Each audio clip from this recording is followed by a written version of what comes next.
Colleagues, good morning and welcome to this meeting of the Economics and Security Committee. I'm very pleased that we can meet again, and I hereby declare the meeting open.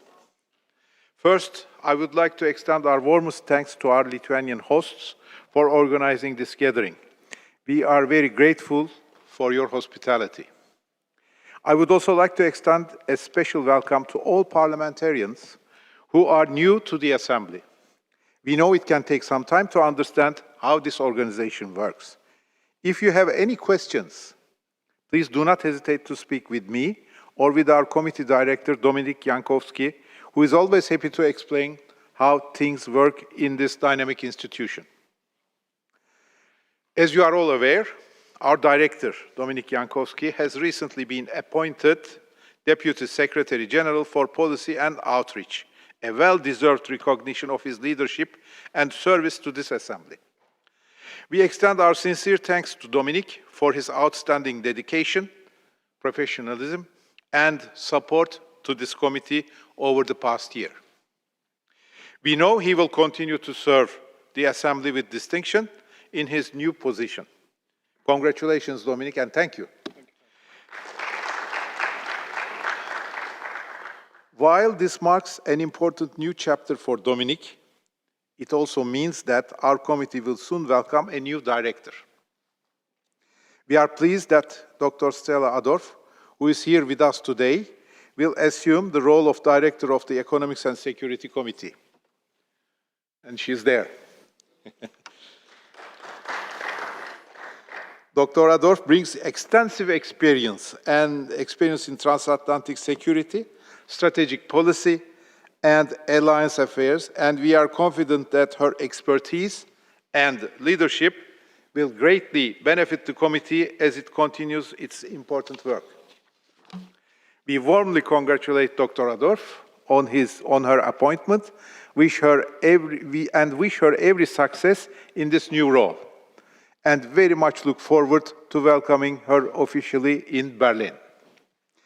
Our agenda today is rather full, so thank you in advance for helping us by staying on time and focused. We will have a coffee break at 11:15, and the lunch break will take place from 13 to 14:30. We will begin today's meeting with a presentation by Kristupas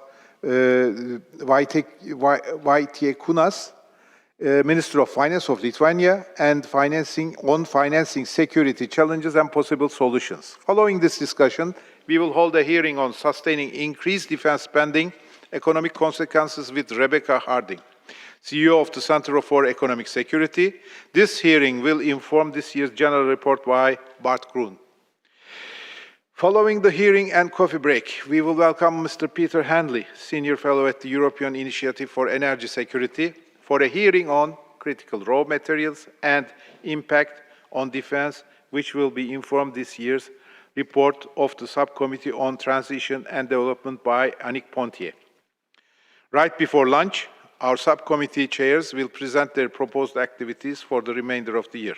After lunch, we will hold our third and final hearing on transatlantic economic security and impact on defense with Mr. Julian Wieckowicz, co-chair of NATO's Operational Energy Committee. This hearing will inform the report of the Subcommittee on Transatlantic Economic Relations, which was prepared by the Congressman Neil Patrick Dunn and will be presented by Baroness Kingsmill. Following this, I will close the meeting at approximately 15:30. I will now draw your attention to the housekeeping items displayed on the screen behind me. Thank you for your attention. I would now like the committee to review the draft agenda. Are there any comments or objections to the agenda as presented? No request to speak. Thank you all. The agenda is adopted. Now, we may proceed with the adoption of the summary from the Economics and Security Committee meeting held in Ljubljana last October. Are there any comments or objections? I see no request to speak. Thank you. The minutes are adopted. It's now my great pleasure to introduce our first speaker. As a reminder, the biographies of our speakers are available on our website, so I will keep my introduction brief. Kristupas Vaitekūnas has served as Lithuania's Minister of Finance since September 2025. Following his appointment as Vice Minister of Finance in January 2025, prior to entering senior government office, he developed extensive expertise in taxation and financial policy. Earlier in his career, he held senior project management and economic positions in Lithuania's healthcare sector, alongside experience in the private logistics sector. His professional background combines public administration, economic analysis, and tax policy expertise. Minister Vaitekūnas, thank you very much for taking the time to join us today. I now give you the floor, after which I will open the discussion to members. Members wishing to intervene are kindly asked to raise their hands so they may be placed on the speakers list. Minister, the floor is yours.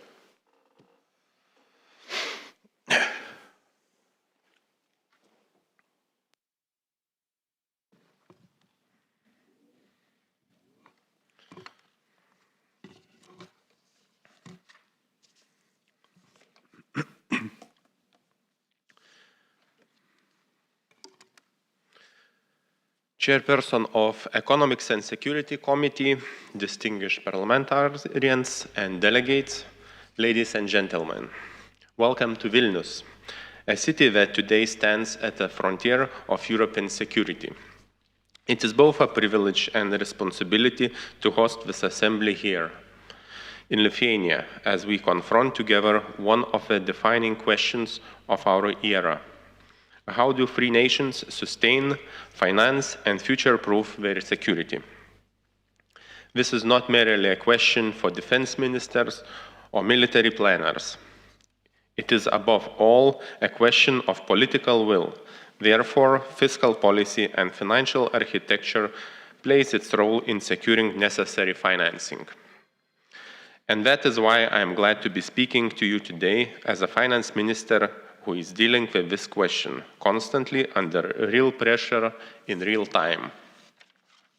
Let me begin with a statement that the cost of inadequate defense is always greater than the cost of investing in it.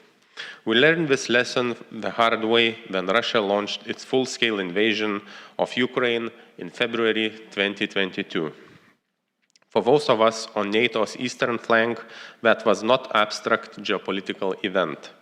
It is a challenge unfolding on our doorstep, affecting our citizens, our businesses, our infrastructure, and security every single day. Lithuania has drawn the correct conclusion. This year we are investing 5.4% of GDP in defense, one of the highest shares in the entire alliance. This is not a random figure. It is a rational response to a rational threat assessment. We are a nation that understands geography, and geography, in our case, compels us not to be cautious, but to be resolute. The war in Ukraine is a powerful, though deeply unfortunate, catalyst for Europe to become stronger and more united than ever before. Countries on the eastern border have shown that geographic proximity to an aggressor does not make us weak. It compels us to act responsibly.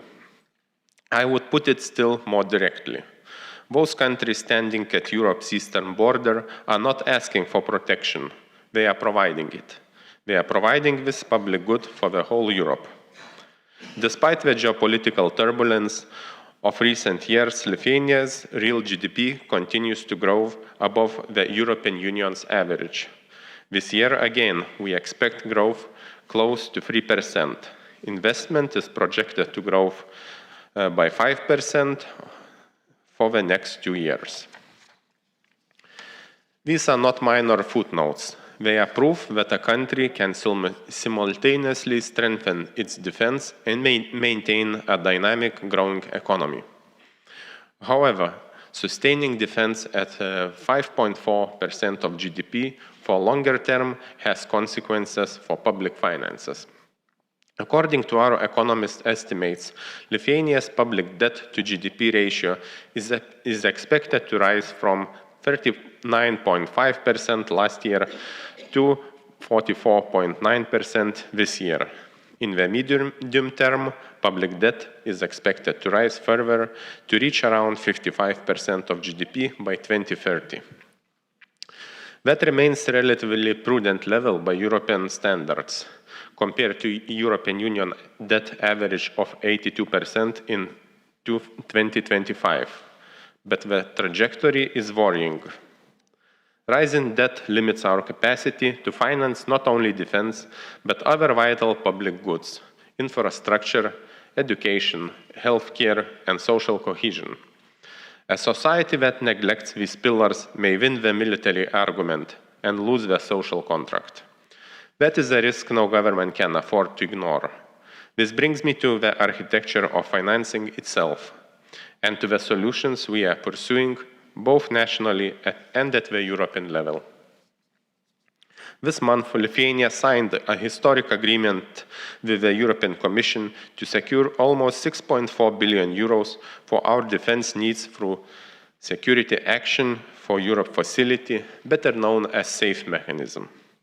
This is the Commission's temporary defense enhancement loan facility running until the end of 2030, with a total volume of 150 billion euros across the Union. SAFE is an important tool. It is an accelerator for our defense capabilities, and it enables joint procurement in priority areas, from ammunition and land-based systems to air defense, maritime capabilities, cyber, space technology, and artificial intelligence. These funds allow us not to plan for decades, but to act here and now. They provide a realistic basis for our ambition to form a full-fledged, modern, state-of-the-art armed division by 2030. And also, it helps to sustain our military support to Ukraine. I will be candid with you. However, as finance ministers must be, loans are welcome, but grants would be better. SAFE loan obligations weigh on Lithuania's fiscal stance and on the debt trajectory I described a moment ago. As we develop the next generation of European defense financing instruments and proceed with the next EU multi-annual financial framework talks, I would strongly encourage our partners and the Commission to consider a more substantial grant component, particularly for frontline states that carry a disproportionate share of the collective defense burden.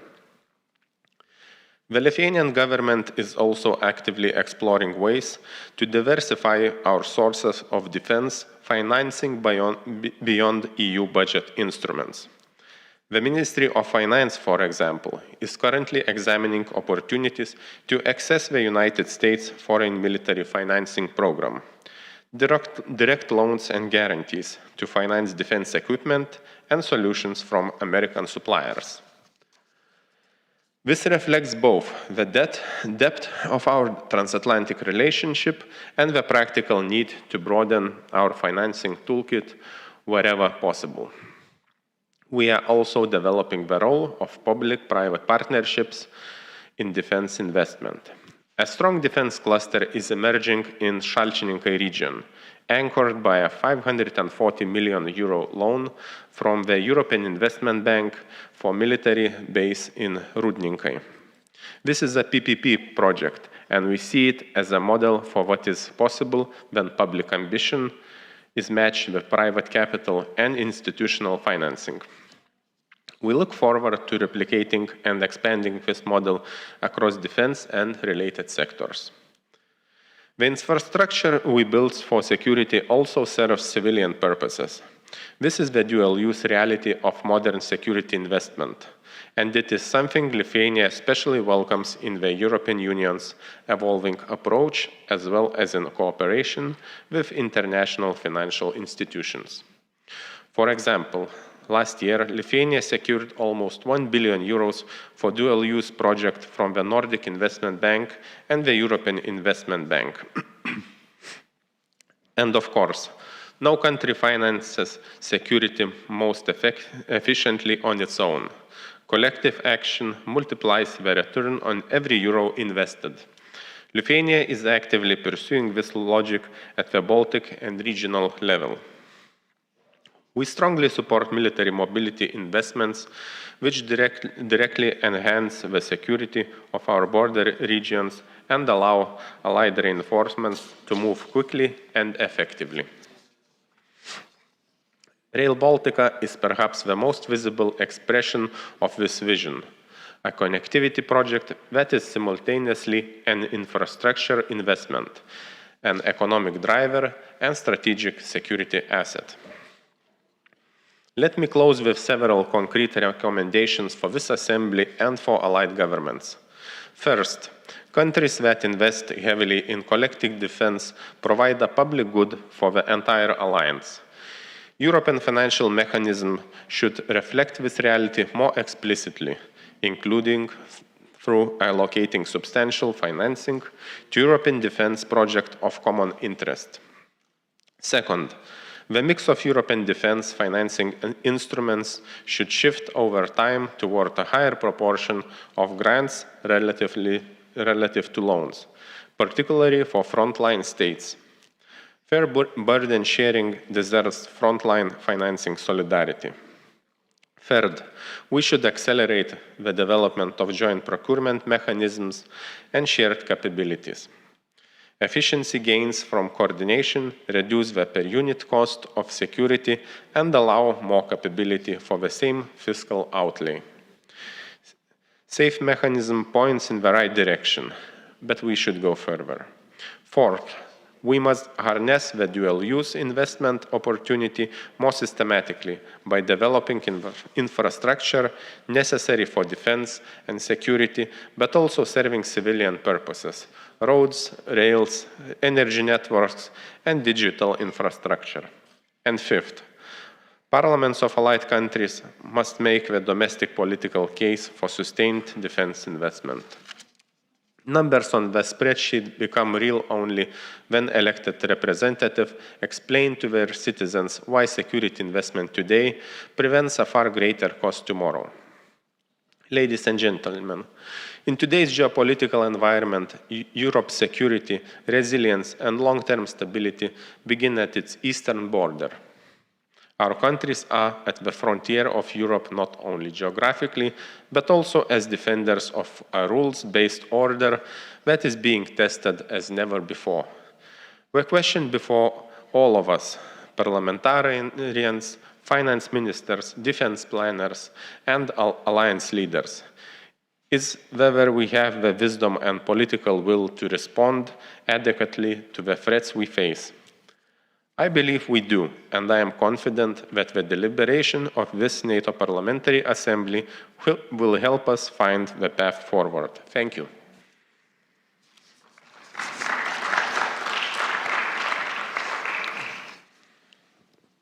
Thank you, Minister Vaitiekunas. Ladies and gentlemen, I can see that there are colleagues. If there are colleagues who wish to speak, may I kindly ask you to keep your remarks concise. The speakers list remains open, so if you would like to intervene, please raise your hand. Now, the first question, our rapporteur, Bart Kroon. The floor is yours. Thank you, Mr. Chairman, and thank you also for your presentation. We really respect the efforts of the Lithuanian government and the Lithuanian people, being a small, relatively small economic position on the front line. You have two brother companies in this area, Estonia and Latvia. Could you give us examples how that collaboration with Estonia and Latvia is effective in gearing up defense spending? Okay, thank you for the question.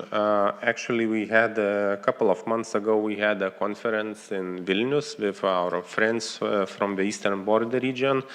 That includes three Baltic states, Finland and Poland. and we discussed how we could share the burden, how could we cooperate, and how could we defend this flank more effectively. We came to the conclusion that we should unanimously make an application for the next MFF program for united defense infrastructure. That's of course only the first step, but we have a little bit time to prepare for that. The second aspect, of course, is safe mechanism, which gives you loans with a better interest rates, but requires to cooperate with other countries in procurement. And in this case, you get a better deals from the suppliers.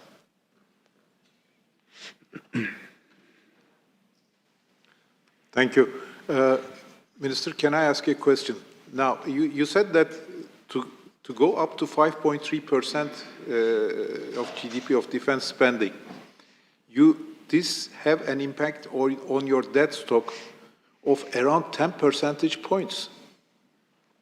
Yes, and if there is do you have roughly an estimate, what will be the impact of this increase in defense spending on your GDP? Thank you. Okay, thank you very much. Yes, regarding the debt to GDP ratio, Lithuania had quite stable debt to GDP ratio for quite some time, for more than a decade. It was around 40%. But when we started expanding defense expenditures, the most dramatic change in defense spending came in 2026, when the defense spending rose from around 4% to more than 5%. And of course, we already see it in our debt to GDP level. So in the end, by the end of this year, it will be around 45%, but later on it will grow a little bit slower and reach around 55% in 2030. Yes, as you pointed out, it's quite not that rapid growth, but we achieved it because last year we managed to increase some taxes, and all the additionally gathered finances were directed directly to the financing the defense needs. So it helped a little bit, but of course we need more to stabilize the debt level.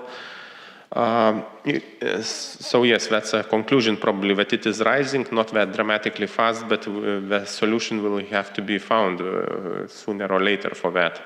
And regarding GDP growth, defense spending is an investment. Of course, part of it goes for import, like military equipment, like tanks or helicopters.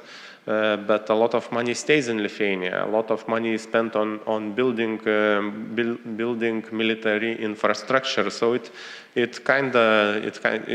doesn't have that negative effect on GDP, and maybe even you can see some additional see it as an additional accelerator, because around this money, around this big pile of money, a lot of companies emerge. They start to develop their business. They start to scale up business. If they are successful to procure in Lithuania, then they might go out for export, and it additionally drives this sector. And we can see it in Lithuania because defense industry is growing quite fast, mainly from very low level to the growth is in double digits if you look into the percentages. Yes. Thank you very much for an interesting, very interesting speech. Really coming back to that point of public investment in defence, clearly the threat is very apparent to your citizens, and that helps you to justify and sell the idea of increasing taxes to spend on defence. What do you think the kind of breakover point is in terms of how much you can spend in terms of the societal cost versus the other needs for society, and also the fact that you're spending quite a lot of the money that you're raising on externally and outside of your country. So how do you see the communication social system standing a continued investment at the level that you're talking about? Thank you, Lord Fox. Yes, Minister. Yeah, thank you for the question. That's a good one. I think it's most important at the moment is to keep this social and economical contract with society, so that other sectors like healthcare, education, infrastructure, they get finance as it used to get. Of course, this raised taxation helps to finance the defense. And other areas don't feel that impact yet. It's good that we had this fiscal space with a low debt to GDP level, and we have between 5 or 10 years to stabilize the debt before it reaches a substantial level. So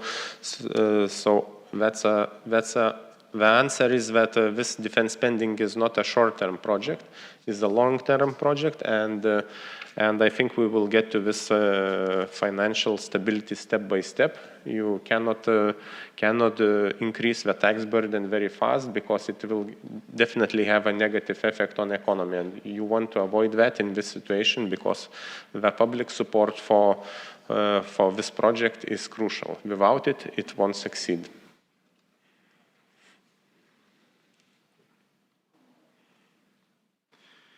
Thank you, Minister Wojciech Kunas, for your excellent presentation, for the following fruitful exchange, and for coming and briefing us. Thank you very much.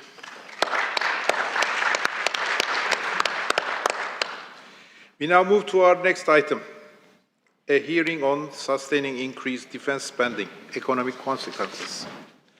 To begin, our General Rapporteur, Mr. Bart Kroon, of the Netherlands, will briefly introduce the outline of this year's general report. Thank you, Mr. Chairman. First of all, I would like to thank our Lithuanian hosts and people for organizing this meeting at the venue of Vilnius. And I was lucky to have had the opportunity to visit Vilnius for other purposes a couple of years ago, and I'm impressed to experience how the city has developed, and the country as well. Congratulations. I also think it's worth to remark that we have this meeting today in an environment that has lived under Russian influence for a long time, and there are only a few more places in Europe that have experienced the same. It's only 36 years ago, respectively in 1990 and 1991, that Lithuania could free itself from the Russian doctrine, and it now experiences the threat of Russian imperialism again. And I hope that the Lithuanian people regard our visit here as a confirmation of our support in the protection of their sovereignty.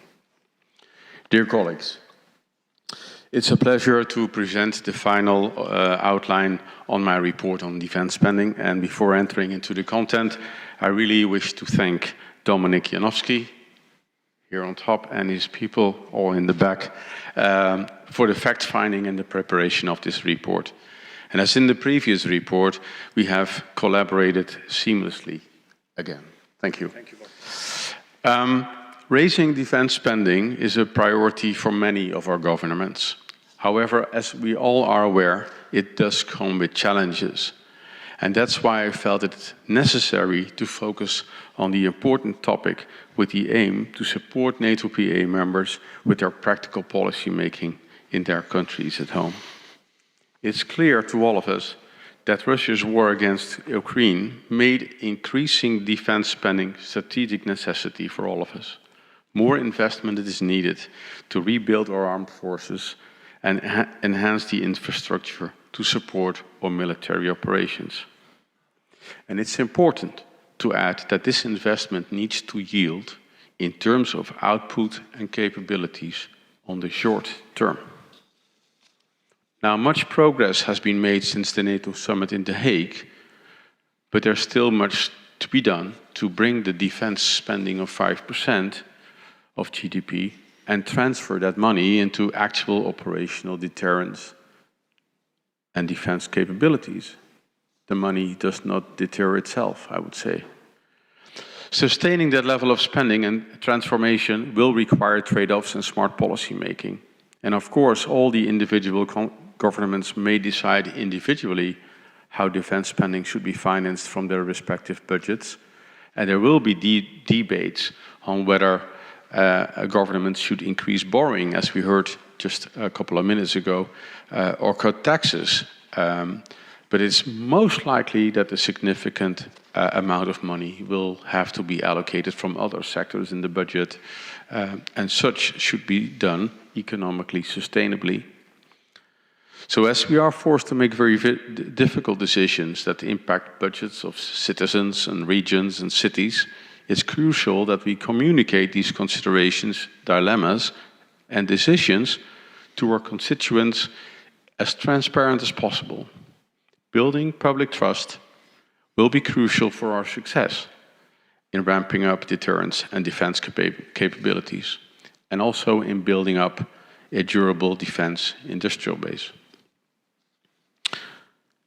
A stable course on defense spending requires, first of all our constituents to understand why this defense spending is necessary, the nature of the current threats, and how these investments will improve deterrence and defense capabilities. And second, and in my view equally important, the general public needs to recognize that these investments offer an opportunity for economic development and prosperity as well. And this report outlines many of the challenges we have in defense spending, as well the economic opportunities we may derive from it. And I'd like to address the three most important challenges from the report. But now I lost my pace. First, structural investment barriers continue to impede investment in defense production. Small and medium enterprises still face difficulties accessing capital, whilst it's the small and medium enterprises that can make the difference in innovation and speed of scaling and in regional diversification. Second, defense companies in general also contend with skilled labor shortages, export controls, budgetary constraints, ineffective procurement structures, and shifting political priorities. In this case, one might say, when we do not change our policies, it's the bureaucracy that kills the cat. Third, there's a fragmentation on the European defense demand side, and that's also a persistent challenge. If the fragmentation on the demand side fuels fragmentation of the industry and thus creates redundancies and efficiencies, it limits scaling opportunities for innovative businesses, and it's a hurdle for the creation of cross-national ecosystems. And it also impacts interoperability of our militaries. Colleagues, despite these challenges, defense spending has the potential to increase productivity and economic growth. And it should be our top priority to ensure that our countries' economies can benefit from the increased defense spending. And there's two leading arguments. First, studies have shown that investment in research and development for dual use can contribute to economic growth. And I think the presentation of the finance minister just confirmed that argument. Capital-intensive procurement can also produce economic stimulus and can create new jobs or offer alternative jobs for the industries that face headwinds today. And it offers diversification opportunities. And diversification is, as such, is also a pillar for strategic autonomy, a subject we turned on last year. So it's a pillar of strategic autonomy, and it's also a part of creating resilience for both civil and defense industrial bases. The best deterrence is a thriving economy and a high-performing industry. And the latter is a plea for economic policy stimulation on dual-use technologies and industries. As we all understand the concept of money making the world go round, I'd like to refer once more to Tom Cruise enacting Jerry Maguire, who made it very clear that without money, success cannot be attained, with his famous words, "Show me the money." So I have to address the finance topic a bit as well. Much progress has been made since the past NATO summit in The Hague. But there still remains a challenge on access to finance and sustained funding. The European Union has adopted its own defense financing mechanisms, the European Defence Fund and Safe Security Action for Europe, and such may increase the liquidity for industries. On procurement, allies should cooperate to reduce costs and improve interoperability. And we experienced traction on that path as well. The news in March of this year, where the Netherlands, Finland and the UK announced they would set up a joint new mechanism for defense financing before 2027, indicates that allies are joining forces and capabilities, and that is considered good news. The initiative on the Defense, Security and Resilience Bank can first leverage our collective public credit base, and secondly, professionally support the provision of the much-needed capital to small and medium enterprises. To be honest, you won't want civil servants spending money to companies. You better have professional bankers doing it. And at the end of the day, this taxpayers' money and professional checks and balances is required. All of these elements are included in the report outline and also some initial recommendations. And if there's any recommendations from your side, I'm happy to absorb that for a final version. I'm very happy we have here Dr. Rebecca Harding. I'm not sure where she is. Here you are. Sorry about that. I very much look forward to your speech and to your suggestions that can make our discussions and our report a bit better. Thank you very much. Thank you, Bart, for this excellent presentation of the outline of this year's general report. Now we are going to have a briefing from Dr. Rebecca Harding, CEO of the Center for Economic Security. Dr. Harding is a leading authority on international trade economics and economic security, with extensive experience in trade, defense, finance, and geopolitics. In addition to leading the Center for Economic Security, she has held senior roles in academia, financial services, and strategic advisory, and is widely recognized for her work on the intersection of economics and national security. Her expertise will provide an important contribution to the committee's ongoing work on this year's general report. And now I give the floor to Dr. Harding for her presentation, and then after I will open the floor for comments and questions from parliamentarians. Dr. Harding, the floor is yours. Thank you very much, ladies and gentlemen, honourable members and Chair. I'm absolutely delighted to be here. I can honestly say it's a huge honour to be addressing you right now in very worrying times. And I wish I could start my presentation by saying that everything's going to be fine. But unfortunately, I think we have to acknowledge something very profound. I, for a long time, have been talking about the fact that the world is at economic war. What do I mean by that? I'm not a defence and security professional. I'm an economist. And economists tend to use the word a little bit too liberally. We tend to be a little bit flippant when we talk about trade wars, currency wars. What does it mean? But actually, if you look at what's happened over the last few months in the Middle East, and you look at what's been going on over probably about 10 years now, in terms of tariffs, in terms of blockades, in terms of export controls, in terms of seizures of assets, Every single definition of economic warfare is there, in plain sight. And what's happened in the Middle East, of course, is that's then given us an idea that maybe our capital control systems, our cost of capital are under threat, and of course our energy security, our food security, all sorts of other things which actually lead us ever closer to some form of military or kinetic engagement. So the world actually at the moment is on a knife edge. And you could regard economic warfare as being something that is a precursor to a kinetic war. But actually, I would say at the moment, within international frameworks, there is a very real case for saying economic warfare is in and for itself a thing. We can see it in our defence and security frameworks right now because it's actually undermining our capacity to be able to fund defence, because we can't liberally access our macroeconomic frameworks to borrow more because of the budgetary constraints that we all feel.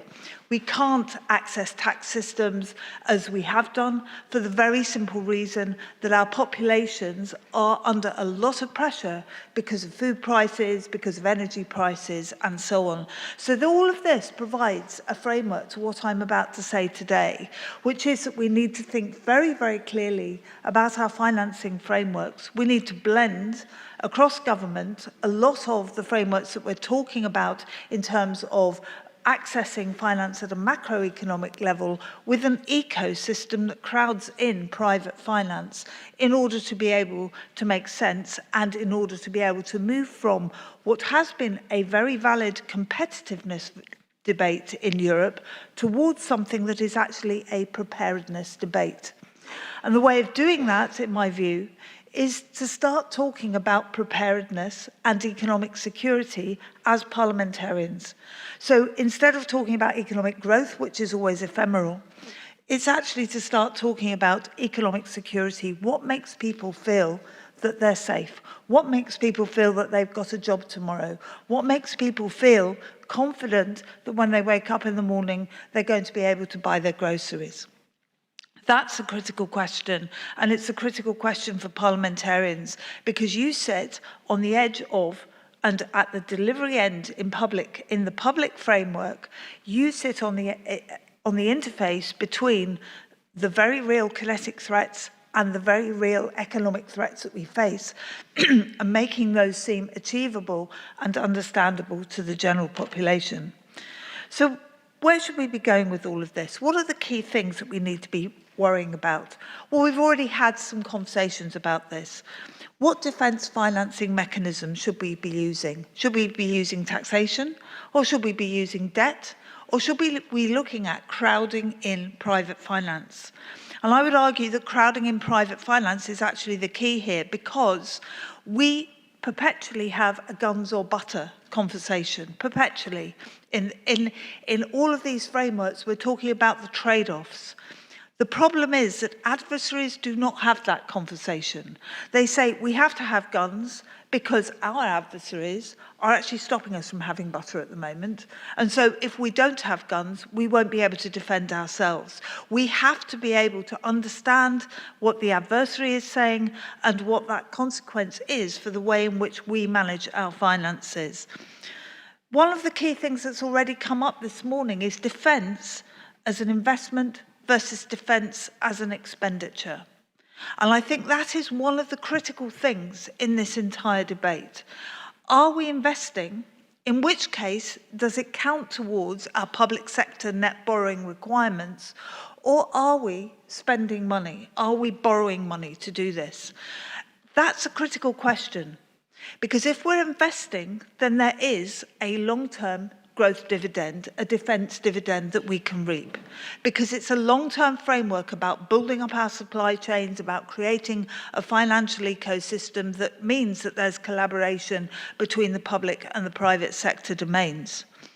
If we are using debt or taxation, then the impacts on economic growth are a lot lower. And there are a lot of studies on all of this. But one of the things that I would say is that the studies suggest anything in a range over a period of 5 years, from 0.4% growth dividend through to about 1.2% growth dividend if it's just spending. If it's investment, then the multiples go up by 2 or 3 times over the same period of time. So crowding in private capital to all of this is absolutely key. So to the question that we've got, which is how do we fund all of this, we have to think about how to enable those supply chains to grow, how to adapt. We have a weakness here, and how to use a financing mechanism to be able to get those supply chains to adapt.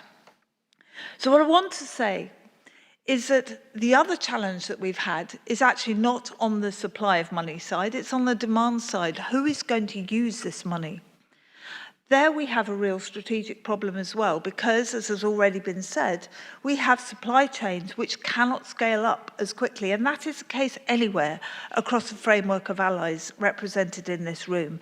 It is really hard to get the right money to the right place at the right time. We can only do that with private sector mechanisms. Now, we're already seeing venture capital tip into the industry. We're already seeing an awful lot of that because venture capitalists see an area that's being invested in by government. They see an area that is important for them and potential for making money. So venture capital is actually fine. So, and the changing nature of warfare means that there's a lot that links artificial intelligence, that links innovation, that links technology with potential growth and competitiveness in the future. So from a venture capital point of view, so long as there is guaranteed procurement there, we have a solution, an innovative solution. However, and this is one of the big things that we very, very, very rarely talk about. Venture capital is a tiny proportion of all growth financing that comes from the private sector. What are we talking about here? Supply chains.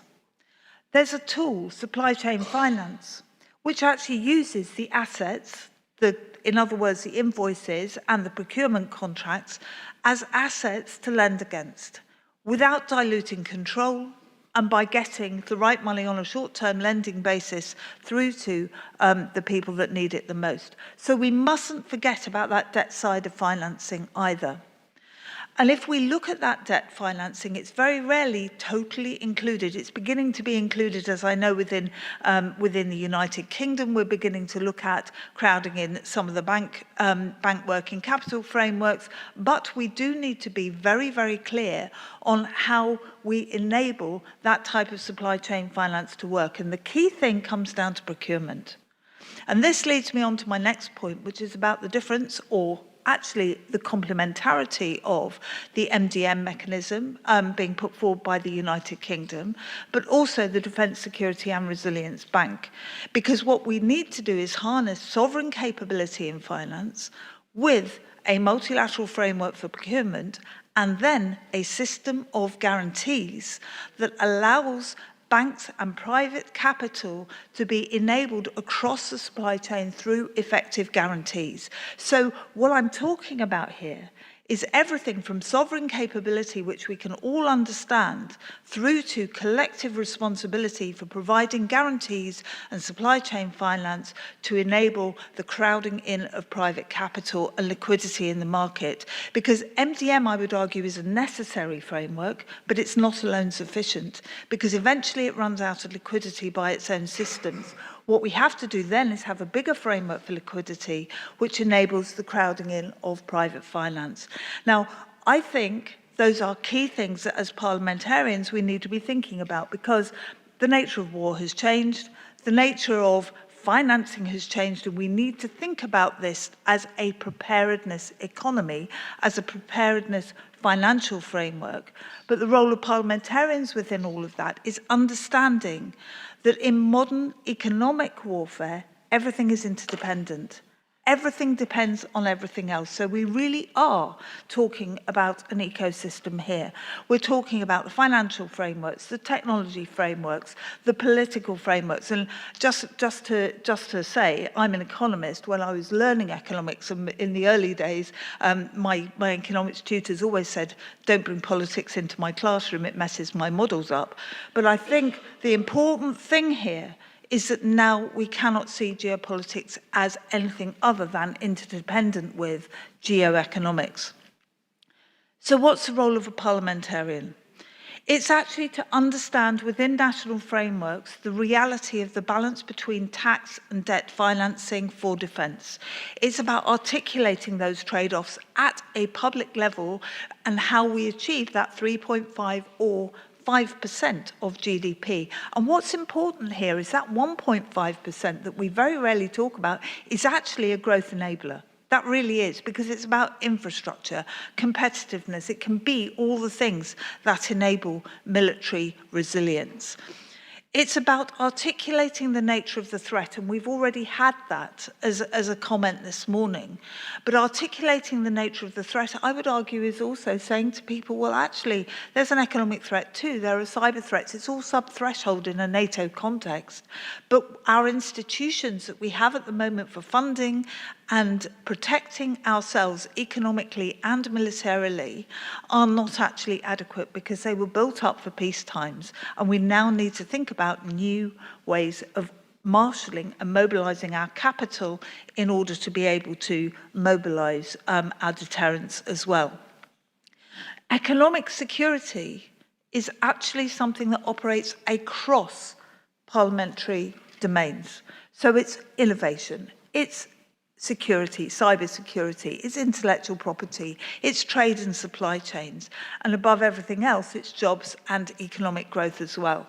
Across all of those frameworks, across all of those areas, we need to start thinking about, perhaps in a NATO context, an Article 2 reaction rather than an Article 5 reaction. We need to think about what it is that creates economic stability and economic security and articulate all of that to our public. And I think if we can understand that this is actually cross-party, cross-government, and an international collaborative framework about creating a preparedness economy, then actually we find it relatively easy to articulate to our populations because they understand the nature of economic warfare because they see it every single day in their grocery stores and at the fuel pumps.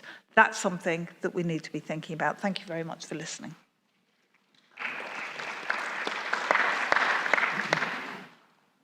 Dr. Harding. Now I'm opening the floor for questions. And maybe I will, yes. Well, good morning. I'm Wouter Beek, coming from the European Parliament. And thank you for giving your insights, and also to Bart Kroon for his report. And I would ask something about the report and the defense spending. Yes, we are spending more. And when I look to the facts and figures of the European Parliament, we are ramping up our budgets. That's good. It was necessary. It's good that we do that. But the key question is, are we also ramping up our industrial base? I doubt. We are spending more, but less efficient and less effective. And that's a problem. Our European industrial base is not following the defense spending. The production capacity is not following. And so we are spending more, but not efficient. And that's a key problem. The Germans, last week or 2 weeks ago, there was a report saying the Germans are spending a lot more, but they are spending German. France is spending more, but they are spending French. And the key question is, how are we ramping up our capabilities? Not only the resources, but also our common capabilities. And so a common approach. There is a lack of common approach. And of course, we have our SAFE program and so on, and they're all things stimulating working together. But to be honest, what we see now with all the money that is available, only the prices is going higher. And so what we need is a European industrial base, more European production capacity. Otherwise, we are spending with public money, taxpayers' money. our voters, they will say in the future, what did you do with our money? You're only making the action holders more profitable, but not more efficient and more effective. And so my question is, how can we give answers to that question? So thank you very much indeed. And I think it's absolutely, if you pardon the expression, bang on the money, because I think that you're absolutely right to suggest that defence inflation and higher prices is where we're going with all of this. And if you look, I did some work on defence inflation a little while ago, and if you look at the rate at which defence prices are going up, because of the amount of expenditure and the failure to scale, we have a real problem there. So one of the problems, for example, in Germany, we've had a situation where the German government has said, okay, supply side, go and scale.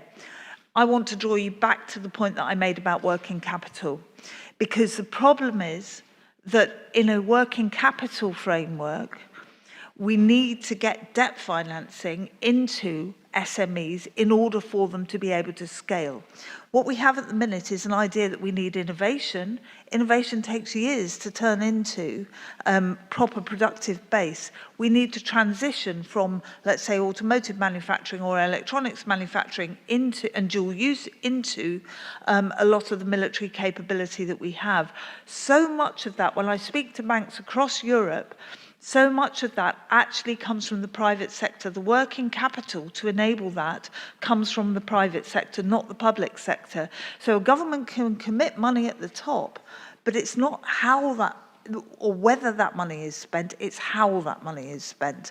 And so providing guarantees to working capital type investments is absolutely key in this, because that mechanism already exists. If you speak to banks on trade and supply chain financing programs and in trade and supply chain financing, they will say, we work with companies, we provide them the money before they deliver, because our guarantee is the buyer. And in this case, the buyer is the government.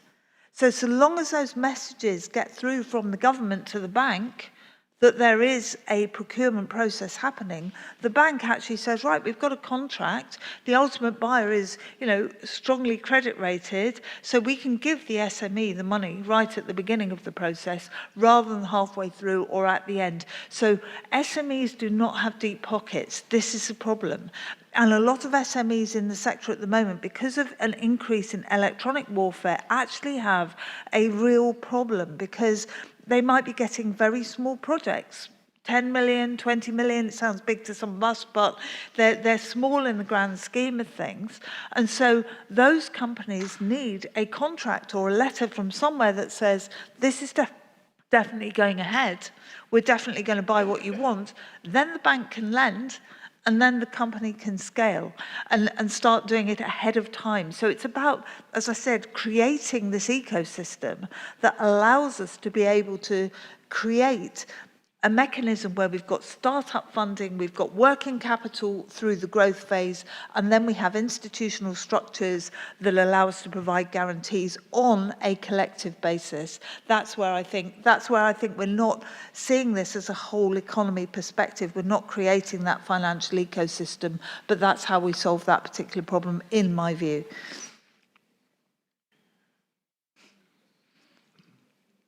Thank you. Now I give the floor to Annick Pontier. Ms. Annick Pontier from Belgium, our acting rapporteur.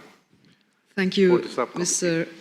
Chairman. Thank you, Dr. Harding, for your excellent and very interesting presentation. I appreciated it very much. It's naturally a topic, a very interesting debate also. I'm Annick Pontier, MP from Flanders, Belgium, and for many years a member of the Defence Committee, the National Defence Committee, but also a Vice Chairman of the Arms Procurement Committee in my country. So I have two questions for you, if I may. I want to know what legislative and policy reforms are needed to reduce the fragmentation in allied defence procurement and promote more effective joint procurement, joint production also, and common standards. That's my first question. And a second question, how can parliamentarians like ourselves encourage greater collaboration on joint procurement and development of weapon systems amongst our allies? Thank you very much. So, excellent questions, and I think, so to be perfectly clear, I'm not a defence specialist, but the issue of joint procurement is really important. So understanding the connection between weapon system, this is the same as the car industry used to be. We have interdependencies, car components cross borders many, many times. Weapon systems have components in them. You know, you've got, I think it's something in the region of 100,000 components in an F-35. So they're going to be crossing borders over and over and over again. And you have to have that type of interoperability, common standards across all of that. And so creating joint procurement mechanisms is a way of doing two things. First, de-risking the cost of capital, and de-risking a lot of the procurement problems. So if this is being procured within an international framework, then it's easier to do. But equally, it roots down to sovereign capability as well. So one of the problems is that national defence is intrinsically a sovereign capability. And so creating a collective understanding of where there needs to be interoperability from a military point of view is very difficult, because every country historically has provided all of that themselves. So it's about articulating the need for and the efficiencies you gain by creating those common procurement standards. Now, I would say in terms of regulations, there are several things that we need to do as parliamentarians and as international organisations. One of them is thinking seriously about export controls, thinking seriously about where we can treat this as an exceptional market, an exceptional moment in time. And that's a very close conversation with regulators. So actually having regulators in the room with these conversations is very important, because this goes back to the ESG framework, so the sustainability framework. We have regulations in Europe that say you cannot trade in controversial weapons, okay, or weapons that are banned under treaties. The banks will use that as a mechanism for not investing in defence and security, and they've got some very vague ideas around what a dual-use goods is. So one key thing with regulation is to say, what's actually security here rather than anything else? Yeah, where does the ESG component need to have a national, international security element to it? So I think the banks themselves will acknowledge that there are no legal reasons, regulatory reasons, apart from international treaties why they can't do this. But actually, procuring common standards and common regulatory frameworks is the way of making sure that you get that interoperability and address some of these constraints around ESG as well. Because the banks, I've been party to some of the papers that the banks have written through international organisations.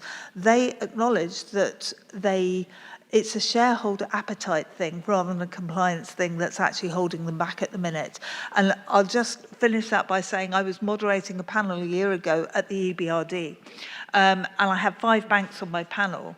And one of them said, don't ask us why we haven't got diversity and inclusion anymore. The next one said, don't ask us why we're pulling out of net zero.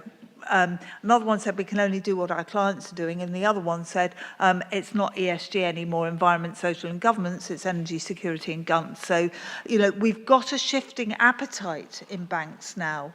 We need that regulatory framework and regulatory clarity. Again, it goes back to crowding in private finance, because unless we do that, we're spending money, but we're not spending money effectively. So it's not how much you spend, it's how you distribute it. Thank you. Now I give the floor to Professor Karakaya from Turkey. Mike. Is it okay? Thank you, Mr. President. Dear colleagues, dear Bart, the reporter, I have some comments and questions for Mr. Bart regarding the draft report outline. First of all, I'd like to thank you for this comprehensive draft report outline.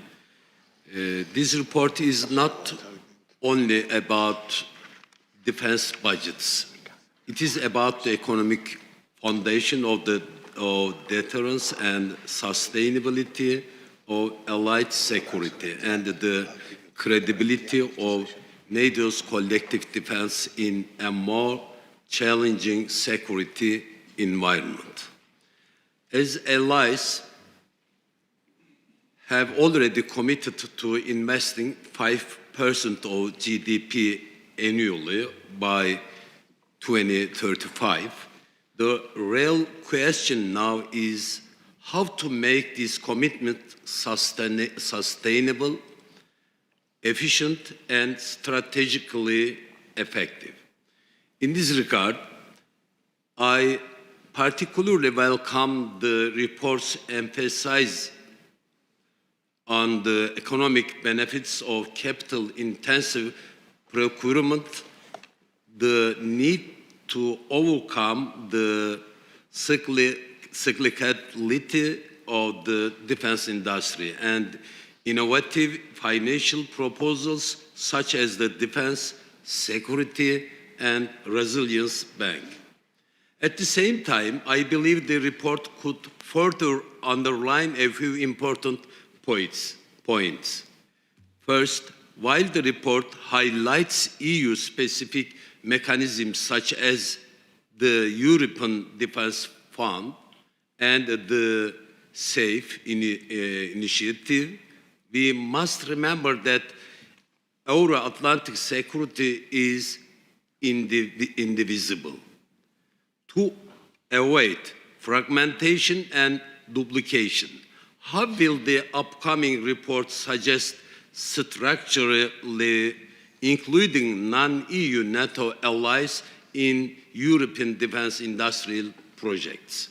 Second, the report rightly identifies export controls as a structural barrier to defense investment. Within the allies, it is unacceptable to maintain open or tacit restrictions and embargoes against one another. Will the upcoming report explicitly recommend the removal of such barriers among allies in order to build a truly resilient transatlantic defense supply base? This is also in line with the huge summit commitment to work towards eliminating defense trade barriers among allies.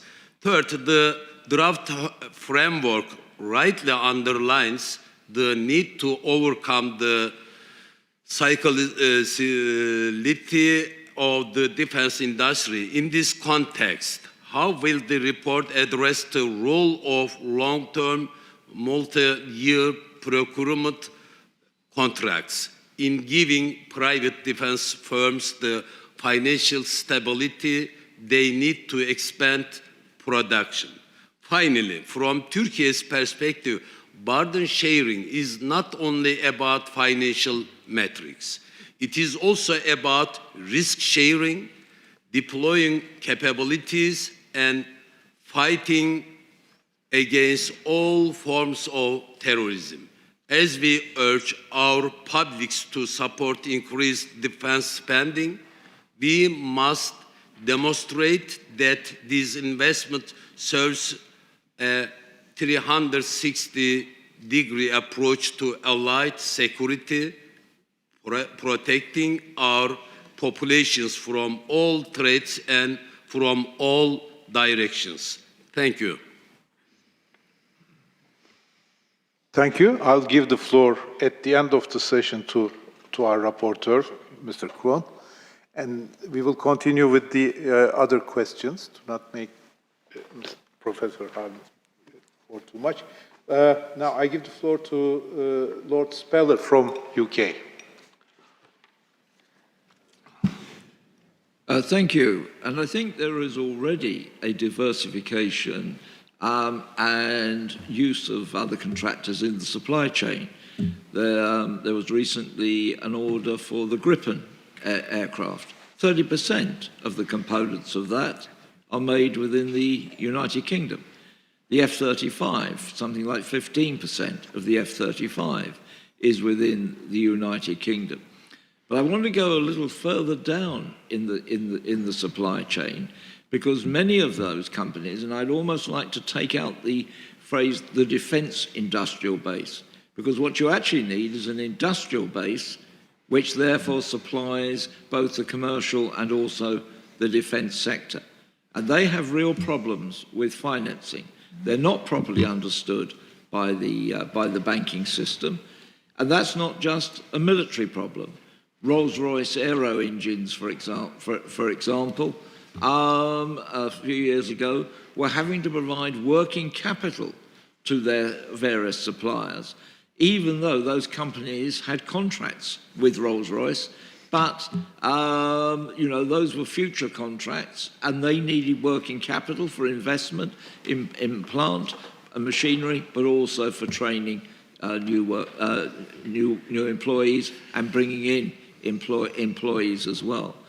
And I think also that the government needs to look at, because government has to have a role here within training, because your longest lead time is not actually physical plant, it's a trained workforce, whether at the engineering, the skilled, and the assembly level. And I think those are areas where government has to play a role, but also to provide the moral and political leadership. Because many of the problems with ESG, I think there can be an argument, the sort of people who are attracted to ESG departments in the finance industry, they want the finance money but want to feel good about themselves. But as a result of that, many of those companies find it very difficult to get finance. Government has to play the role of the bully pulpit of politics in order to say this is in a national interest, this is a national imperative, and whether this is finance, whether this is engineering, and within government departments as well, in order to speed up processes, this is now a national endeavour. Unless we have that, I don't see the component parts as necessarily responding. Yes, so, Dr. Harding. I would say, I'm going to say something deeply unattractive now, which is that there is a role for private credit in this industry. And private credit has justifiably a very bad name at the moment. But to address your problem, there is a need for what I call public-private credit almost. So there are, across Europe, across NATO countries, there are structures which enable investment, co-investment. So things like the British Business Bank, National Wealth Fund, KfW, to name a few. We have those frameworks that exist. What you're talking about is a group of companies that are very, very, very fragile. And I can name a company, for example, that's come across my radar screen, which had a contract with a prime, was the only producer of a certain type of soundproofing for a particular piece of military equipment, had a contract, had spent ages onboarding itself with the British and other governments, but because it had spent so much time getting this procurement contract to be able to provide this type of soundproofing, had taken its eye off the ball in terms of other areas of its business. So it had become, from a venture capital point of view, it wasn't venture scalable. It had deals on its balance sheet that were prospective. It had the potential signal from government and from a prime, but it couldn't get hold of money because the prime said, we'll give you the contract when you've got money. And the bank said, we'll give you the money when you've got a contract. Yep. And they weren't talking to each other. And so private credit actually gives us the opportunity where it's supply chain finance to say, right, okay, bank, you don't like the idea that you're funding stuff that goes bang. Let's put all of that, if you like, into and I use the word advisedly, a bad bank.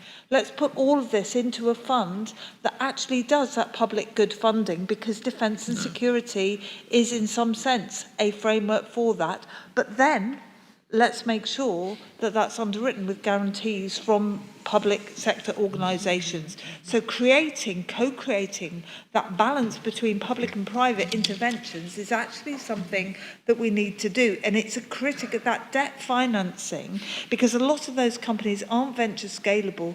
They don't necessarily, and if they are, a lot of the investments are going outside of the sovereign capability or the European capability. The investments are going abroad. So that then also represents another problem, which is that the ownership structures are prone to vulnerabilities as well. So we have to be very careful. It is something that can be done on a European scale. It can also be done on a sovereign scale as well. But that conversation isn't about public sector, private sector partnerships. It's actually about creating co-financing mechanisms that allow and the mechanisms are already there. This is what's so frustrating. The mechanisms are already there. The problem is an age-old one. I used to run a project at London Business School called the Global Entrepreneurship Monitor. It was the intrinsic problem of SME finance that you had. We've had for decades. Macmillan wrote about it in the 1930s. So we know that's a problem, but we have a particularly acute one now, which is about defence and security. And it is about balancing out where the public good is and where the private gain is and funding accordingly. But isn't that a band-aid cover for the cultural problem inside the banks? And shouldn't we actually be addressing that? I think, well, I would say there isn't a cultural problem within banks these days. I've spent a lot of the last 3 years talking to banks about how they fund defence and security, and believe me, they can see the appetite there. They want to do this. It's just that they have. I have a friend who works at a very high level in a major Japanese bank, and he said, we're a compliance department with a bank attached. They want to do this because they can see revenues, but they have compliance structures which have come from, and this is the point to the lady earlier from Belgium, they've come from the regulatory structures because. So all of these things are interdependent, back to the weaponisation of interdependencies. What we need to do is break free from this and say, actually, we're at a Bretton Woods moment in time. We're at this moment in time where we need to think about new structures, and I'm not going to put myself forward as John Maynard Keynes, but I mean, it is a framework where we need to have that type of intellectual thinking about what the new structures are, and it is an ecosystem that combines everything. Well, now we have 3 more questions to Dr. Harding. And then we have questions also for Bart Kroon at the end. Now I'm closing the list for the questions, and I will ask our colleagues to ask their questions. We will take 3 questions at one time, okay? Lord Fox first. Thank you. Thank you very much. And really associating myself with the comment from the European Parliament on the fragmentation of delivery, and I've just offered the observation is that traditionally the sovereign defence capacity of a country was part of the virility symbol of a country, and I think we've gradually, and really taking up Lord Speller's point, that has gradually been eroded, but it's going very slowly, which still leads to the duplication and wasteful duplication. So, excuse me. So we need to find ways of accelerating that process, and I'd be interested in comments on that. But really, something that you haven't talked about, Doctor, is the nexus between research and development and the modern defence industry. What are the respective roles of both private and public finance in moving things quickly from research into a product base that is useful for our security? Okay, now Mr. Paolo Marchesi from Italy.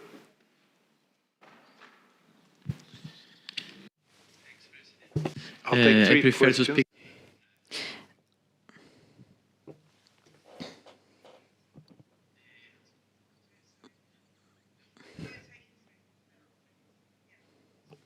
Yeah. Yes. Sorry. This question is going to be in Italian, so you want to... Can I speak in Italian? It's possible? Thank you. I share the need of including security. I agree on the need to include security in ESG standards, but you've mentioned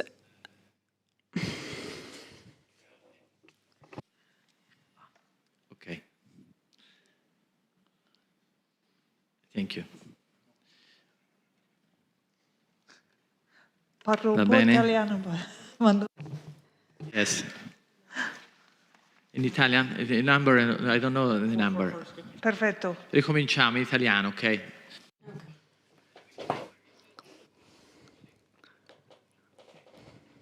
Ok. so. I fully share what you said about adding a security dimension to ESG standards. I think this is necessary, not just in order to have a cultural shift, so to speak. We need a cultural shift not just for banks, but also for our citizens, our voters. It's not very popular to speak about economy and defense with our citizens. At least in Italy, we encounter a lot of obstacles. It's hard to find a positive economic aspect of defense. So we have to raise awareness, we have to increase transparency, which might ensure access to private credit, as you've also mentioned. And here's my question. I would like to ask you, once we have established a different cultural approach when it comes to access to credit, how will we be able to make sure that a lot of innovative SMEs will have equal access to credits compared to big operators on the market? And finally, Baroness Kingsmill. The floor is yours. I wanted to make a couple of comments, and from which questions will arise. So the first one is that the modern warfare, the timings are very short.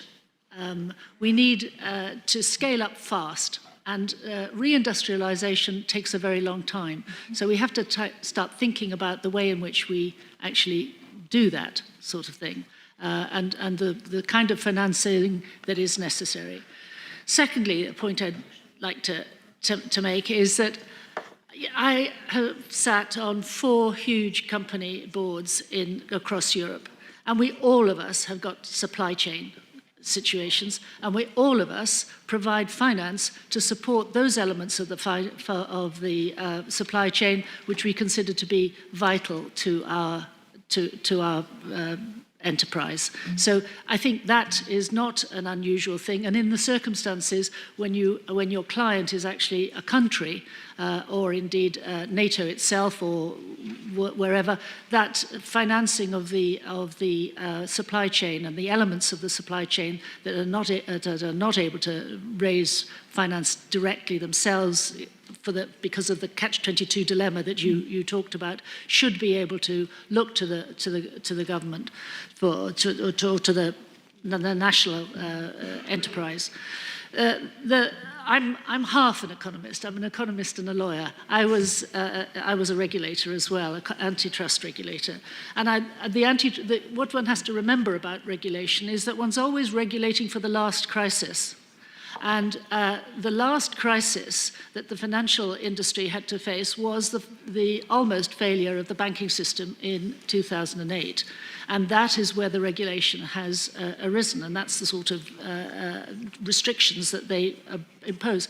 We now have a very different it's not to say that the financial system is entirely stable throughout the world, but it is pretty stable in Europe.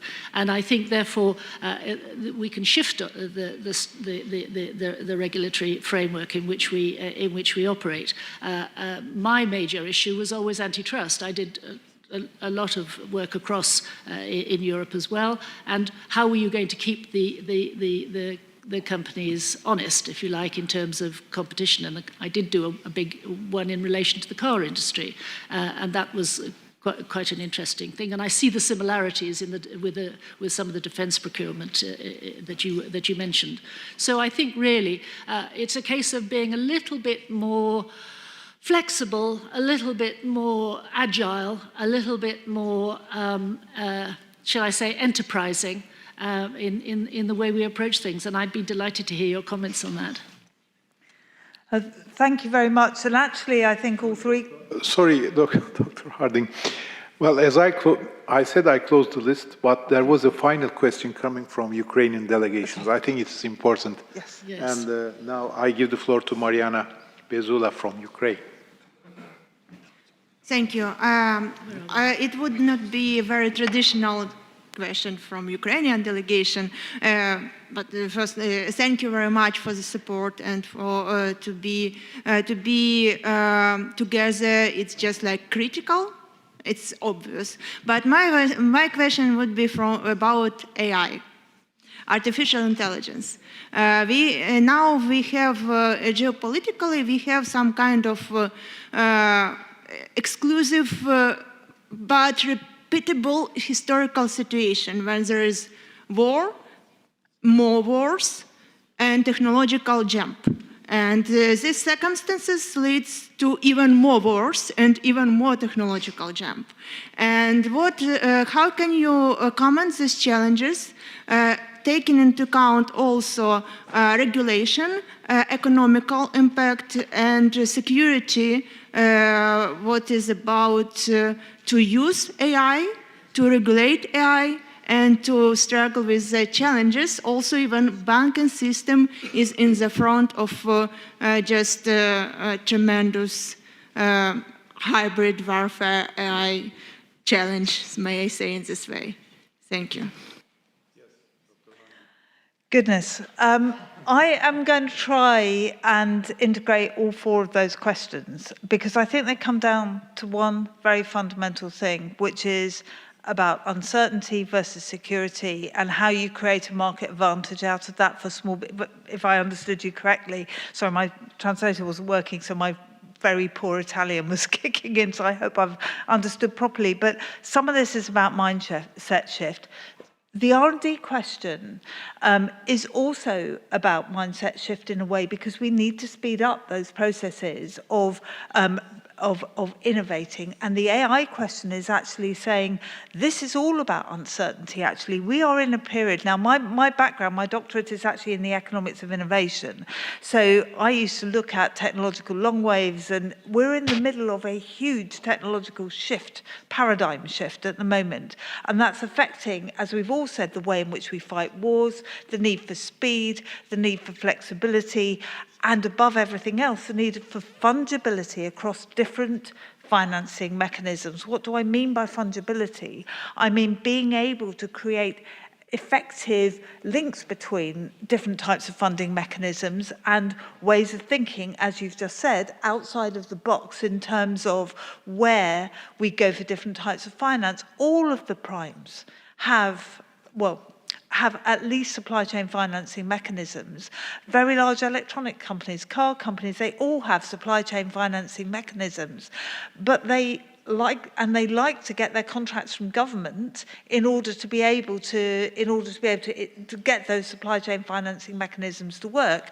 Part of the problem is that they will then arbitrage through their system to get those financing systems to work. So if you look at a defence supply chain, it goes globally. They don't know exactly who's doing what with whom and where.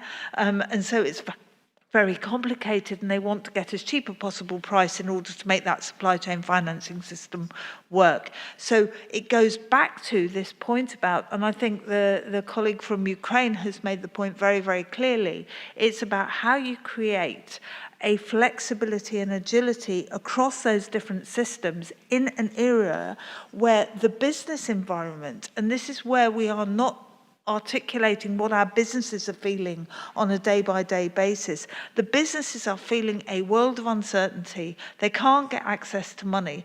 They can't innovate quickly enough. And back to the very core issue in an era of rapid technological change, and also the security of climate at the moment. We haven't talked about anything to do with climate, but actually climate change itself will affect our capacity to be able to defend, because that's actually how we're producing stuff, the temperatures that we do things. All of these are multifaceted and interdependent. And so all of this is actually, to the colleague from Italy's view, it's about interdependency. It's about that framework of, and how do we create that mindset shift? And that then goes back to your question. How do we link this into something cultural where we're getting universities, government, and business to speak to each other? And that is actually, I would argue, the core economic security question that we have at the minute.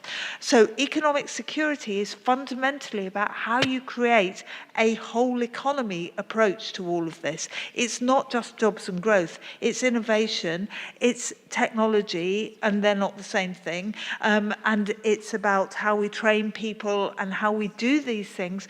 But above all, to my point that I made right at the beginning, it's about how you articulate that threat to the public, because they do not understand why all of this is in the newspapers all the time, and the public and governments are saying it's fine, nothing's happening here. Markets are going, it's fine. We had the largest rise in stock markets last week for a very long time. It appears that everything's fine, and yet we're not seeing that, and we need to articulate that. And I think as parliamentarians, that's the single most important thing we can do, because then people see the urgency, then that speeds things up and gets people talking together more quickly. Thank you. Well, we completed the questions for Dr. Harding, and I would like to thank her, before giving the floor to our rapporteur, Bart Kroon, I would like to thank her for making this session outstanding. Thank you. Thank you very much. Now we have one more question for our rapporteur from Marie-France Lalonde from Canada.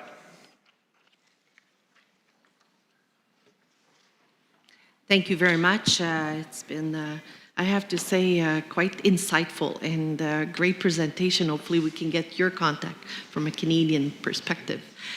Mr. Rapporteur, you did very well. We really appreciated your report. I hope that you'll be open just to, since you shared this report, to possibly look at 3 suggestions that Canada would like to make. Very briefly, the report does mention the proposed creation of the DSR Bank, a financial institution designed to provide credit to defense companies. The draft report, we would like to see being amended, if possible, that the headquarters of the DSR Bank will be in Canada. I think this is something, particularly important to us, me personally.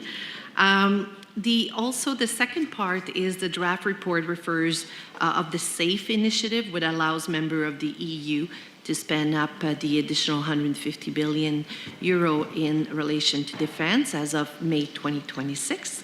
Canada is the only non-EU country that has entered into an agreement, and I have to say thanks to all of you in supporting our country to participate in this SAFE initiative. So the draft report could therefore be updated to emphasize the importance of the collaboration between the EU and the non-EU NATO member countries, noting Canada's participation in the SAFE initiative as an example.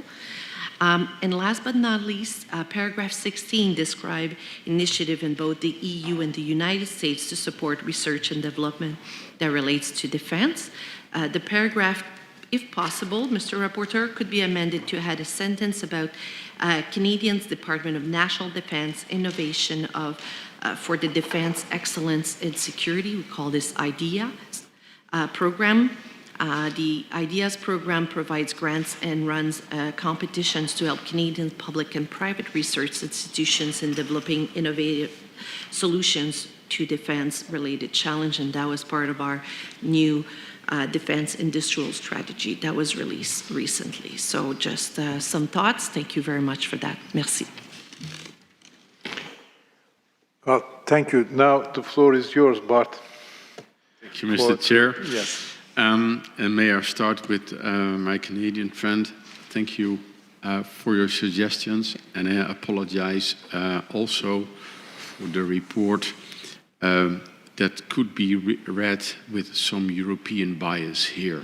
So thank you for your additions, and I suggest we take that bilaterally and have your suggestions well included. Thank you. Thank you. Then some questions from the Turkish delegation. And here again,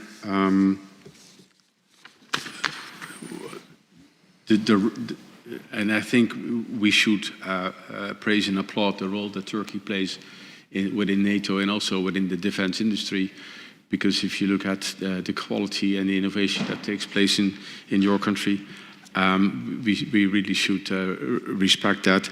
And I can imagine that not all of that was sufficiently addressed in this report. And yes, we should therefore include export controls, because there are limitations and trade barriers related to that.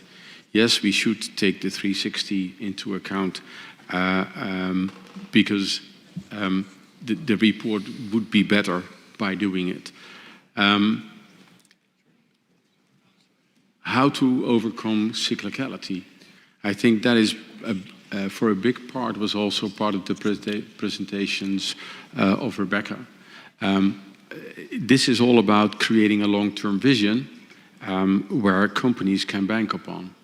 Bank in terms of obtaining credit, but also bank in terms of taking innovation risk. So this is all about anti-cyclical investments, I would say. And I think here, as a group of allies, we have a path to go. And last but not least, there is some risk sharing to be addressed in the report as well, as you mentioned. And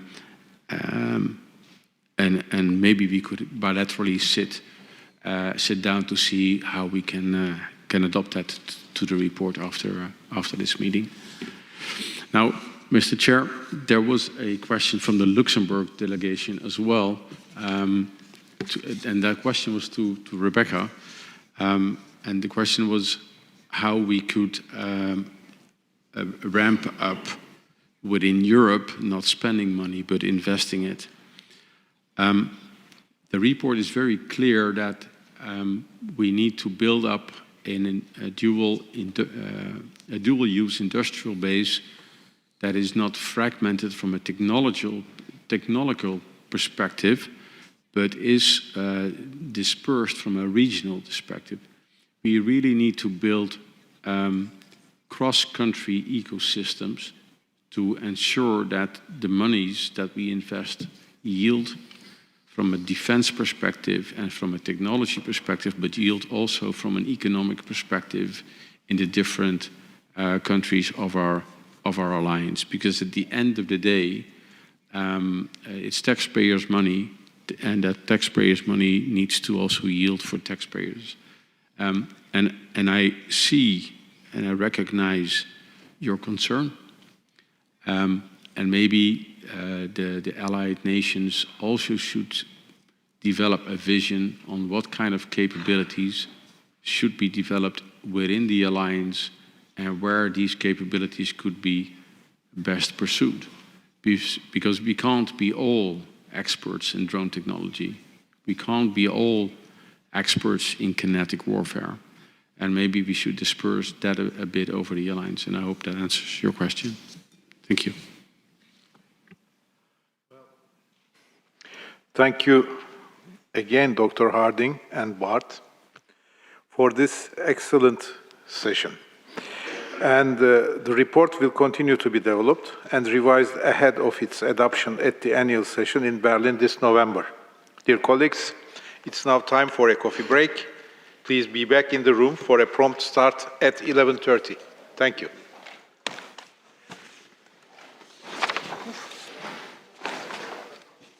Excellent work. I hope No, your friends are okay as well. This will be a very important report, you'll see.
Well, we are 15 minutes late.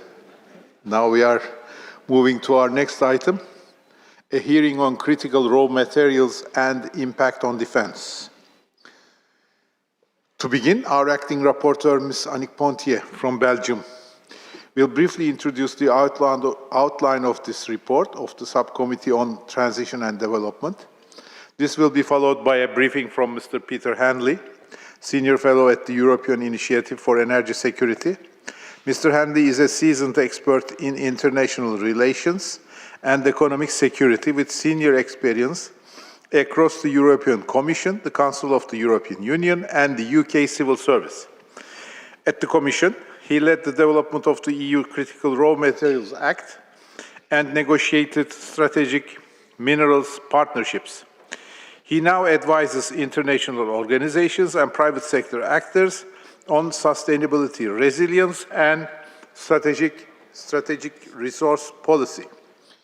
His expertise will help inform the committee's understanding of the strategic importance of critical raw materials and their implications for defense and security. And following these presentations, I will open the floor for comments and questions from parliamentarians. I now give the floor to Ms. Pontier for her introductory remarks.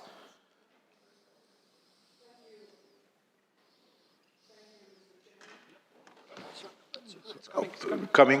Okay. It's coming. Thank you, Mr. Chairman, and thank you to the Lithuanian delegation for hosting us here in Vilnius. Dear colleagues, it is a pleasure to introduce the first outline of the report today. Phil Brickell had to resign from the function of the subcommittee rapporteur, and as acting rapporteur, I will continue his work until the annual session in Berlin. Critical raw materials have become an increasingly important topic in recent years, with consequences for our economic security and defense.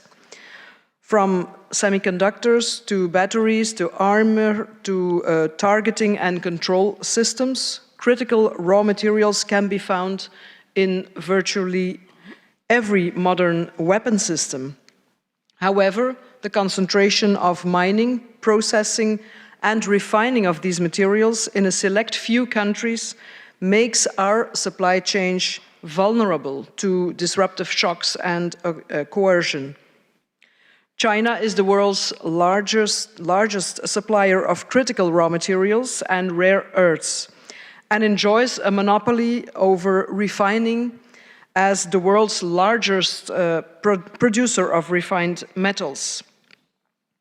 China has demonstrated a repeated willingness to impose export restrictions on these materials for economic and geopolitical purposes, indeed. Indeed, China's willingness to use economic coercion and its ambition to control strategic materials is outlined in NATO's 2022 strategic concept. If China were to restrict exports of rare earths and critical raw materials to our countries, the consequences would be severe. By some estimates, a total export ban of rare earths and permanent magnets would cost nearly $3.5 trillion US dollars for the US and the EU annually. Therefore, we must do everything in our power to diversify our supply of critical raw materials and strengthen our supply chain. Of course, the scale of the challenge cannot be overcome by acting alone. Strengthening our supply chain will require close cooperation among NATO allies and trusted partners also around the globe. In 2024, NATO published a list of raw materials critical to defense production. All of these materials can be found in NATO allies. Canada, for instance, is positioning itself to be a major supplier of critical materials. During a recent visit of the NATO PA Bureau to Finland, our members learned how Lapland becomes a cornerstone of Europe's strategy to secure domestic supplies of critical raw materials. Trusted partners such as Australia possess robust mining industries. Already we are seeing the emergence of multilateral and bilateral arrangements focused on reducing barriers to trade and investment in mining and refining. And in addition to cooperation, allies should seek to develop their own domestic mining and processing industries. Many of our countries have already put forth national strategies and legislation to address supply chain vulnerabilities and develop domestic industry. The long-led time it takes to begin mining operations makes the need to implement these initiatives even more urgent. Competing with the low cost of Chinese materials will be a big challenge. However, measures can be put in place to build up domestic capacity. These might include offering long-term guarantees, offtake backstops, price floors, and public-private partnerships. Allies should also invest in stockpiling to improve resilience in case of supply disruptions. In this report, you will find my initial recommendations for how we as parliamentarians can safeguard our country's access to critical raw materials. I must say, colleagues, I very much look forward to the briefing by Mr. Peter Handley, one of the best European experts in this field, and your suggestions on how we can make the recommendations more targeted and operational. Dear colleagues, I would also welcome your comments and suggestions as we work towards building the final version of this report, which I will present to you at the annual session in Berlin. Thank you very much. Thank you. Thank you, Ms. Pontier. Now, I give the floor to Mr. Handley for his presentation.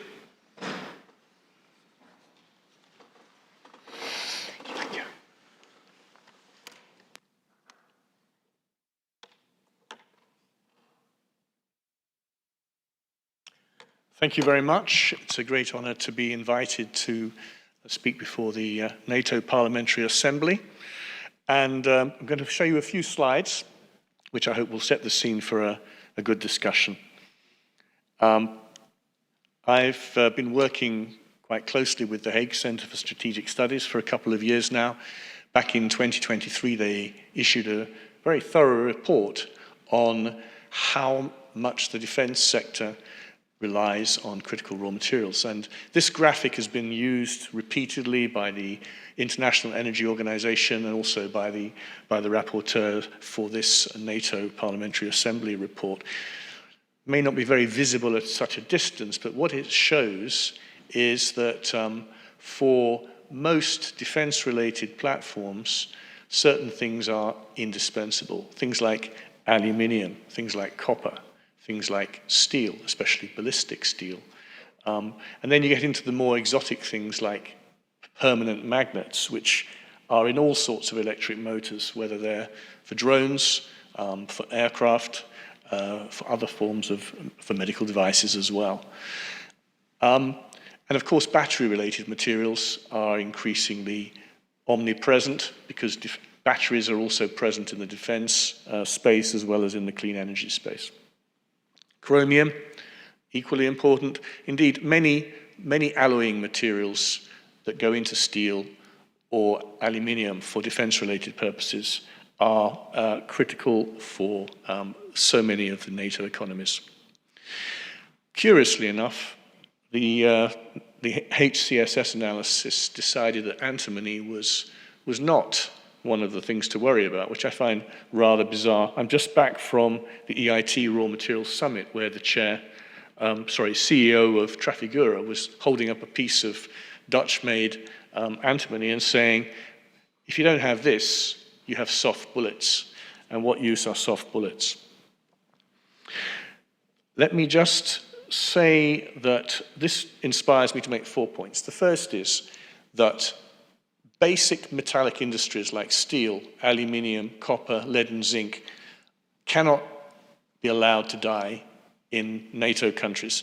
Without these, you do not have sovereignty to defend yourself and to have a solid defense industrial base. Secondly, you don't need huge amounts of these critical raw materials in defense platforms. In fact, defense is a much smaller user of these things than other forms of industry. The difference is, in many defense applications, the absence of a small quantity, a ton or a few kilograms, is the difference between something working or not working at all. And a very concrete example came out just last month in the Washington Post, where it was reported that the Lockheed Martin has shipped out 300 F-35 advanced fighters with deadweight ballast in the nose cone instead of the advanced radar that is required for it to do its job. And the reason for that is they can't get hold of the gallium nitride for the semiconductors that make the thing work properly. The last point is that it's bad not to know where the checkpoints are in your supply chain. It's really bad. It's worse if you know it and you don't do anything about it. Let me move on now to NATO, because NATO has taken this report and gone a step further. So in 2024, the defense ministers adopted the NATO Defense Critical Supply Chain Security Roadmap, and it's rolled out a series of actions since then. In December 2024, after consulting the NATO Industry Advisory Group, it came out with a list of 12 defense-related critical minerals, which are on this list here. You'll see it's largely corresponding to what the Hague Center came up with. And now it's doing a number of actions to implement this. One action was already initiated at the Hague Summit, which was a voluntary initiative.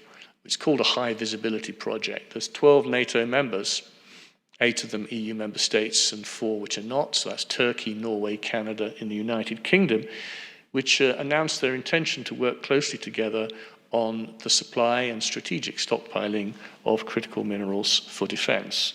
And that letter of intent that was signed there should become operational at the NATO summit in Turkey in a few weeks' time. It's also curious, but perhaps not surprising, that NATO's list excludes some of the things which are also very important. Antimony we've mentioned, nickel, chromium, and copper. So I think it's important to address these issues, and what I do understand from talking to the NATO supply chain people is that the list of 12 is not exclusive. So many of the NATO initiatives can apply to a broader range of materials that are required for the defense industrial base. Now, the conflict in Iran has taught us a few things. The Payne Institute for Public Policy has done an analysis of what missiles and weapons were expended in the first few days of the conflict, and also what damage was caused to facilities on the ground. 2 facilities were destroyed by the Iranians, 2 advanced radar installations, one in Qatar, the other in Bahrain. It's estimated that it's going to take between 2 to 5 years to replace these, largely because Raytheon and Lockheed will have difficulty gaining access to a mere 77 kilograms of gallium, without which these things would not be built. This Payne Institute analysis looked at all the weapons used by the Americans, the Israelis, and the Iranians, and the Gulf states, and crunched the numbers and came up with a translation into the critical raw materials that were used. You see a table here showing the amount they used just in the first 3 days, basically. And in many cases, these are things which China has an almost absolute control of at the refining stage. The key thing for defense purposes is preparation, so building up your stuff, operations, being able to use it, and then the replenishment. And I like the phrase that the Payne Institute people call to say, the key sort of metric is not how many munitions you start off with on day 0 of a conflict. It's where you stand day 20, day 40, day 200. Do you have the ability? Do you have command of the reload? And in many cases, the answer is not really. Let me turn now to the China problem briefly. The International Energy Agency has produced a series of initiatives since it began its critical minerals work in 2022. And essentially, its finding is that the situation in terms of China control is worsening, despite all the best endeavors of non-Chinese actors, whether it's the Americans, Canadians, Australians, the Brits, the Europeans. It's not getting any better anytime fast. And this capture of the global supply chains goes across the whole spectrum of the minerals, at the refining stage particularly, and China is weaponizing this. In the last 2 or 3 years, it has issued a series of export restrictions. And this year, it's done a number of very scary things, which we can get into in the discussion, if you like. But it's not a one-way street. This graphic actually shows that the Chinese have not been introducing all these measures unilaterally. By and large, they've been reacting 2 to 3 days after an action taken by the Americans to prevent them from having access to things, whether it's advanced semiconductors or other types of technology. So it's very much a game of cat and mouse or ping pong, except the Chinese hit back harder each time. This year, they have been reinforcing their controls on the requirements that companies have to give if they want to get access to export licenses. And by the way, anything that's destined for the US defense market, they're not going to get it, and they won't get it indirectly if it has to go through a European, because the Europeans also have to declare where the end use is. It's extremely intrusive, and the Chinese are getting a very fine-grained understanding of Western processing methods, which they can use to weaponize at a later stage if they choose. They've also introduced something they've learned from the American playbook, extraterritoriality, excuse me. The foreign direct product rule is something which says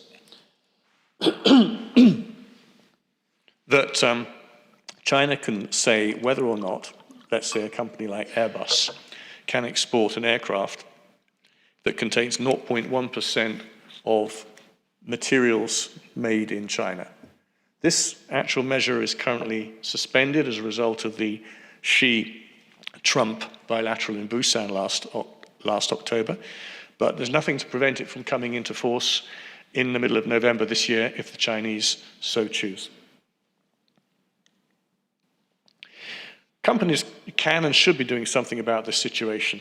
The International Institute for Security Studies has done an analysis, which came out last month, which indicates that a variety of companies are doing things such as price hedging, stockpiling, diversifying their supply, entering into long-term contracts, looking at the capacity to get what they need through recycling or substitution, and also increasingly thinking about how they can integrate vertically up their supply chains.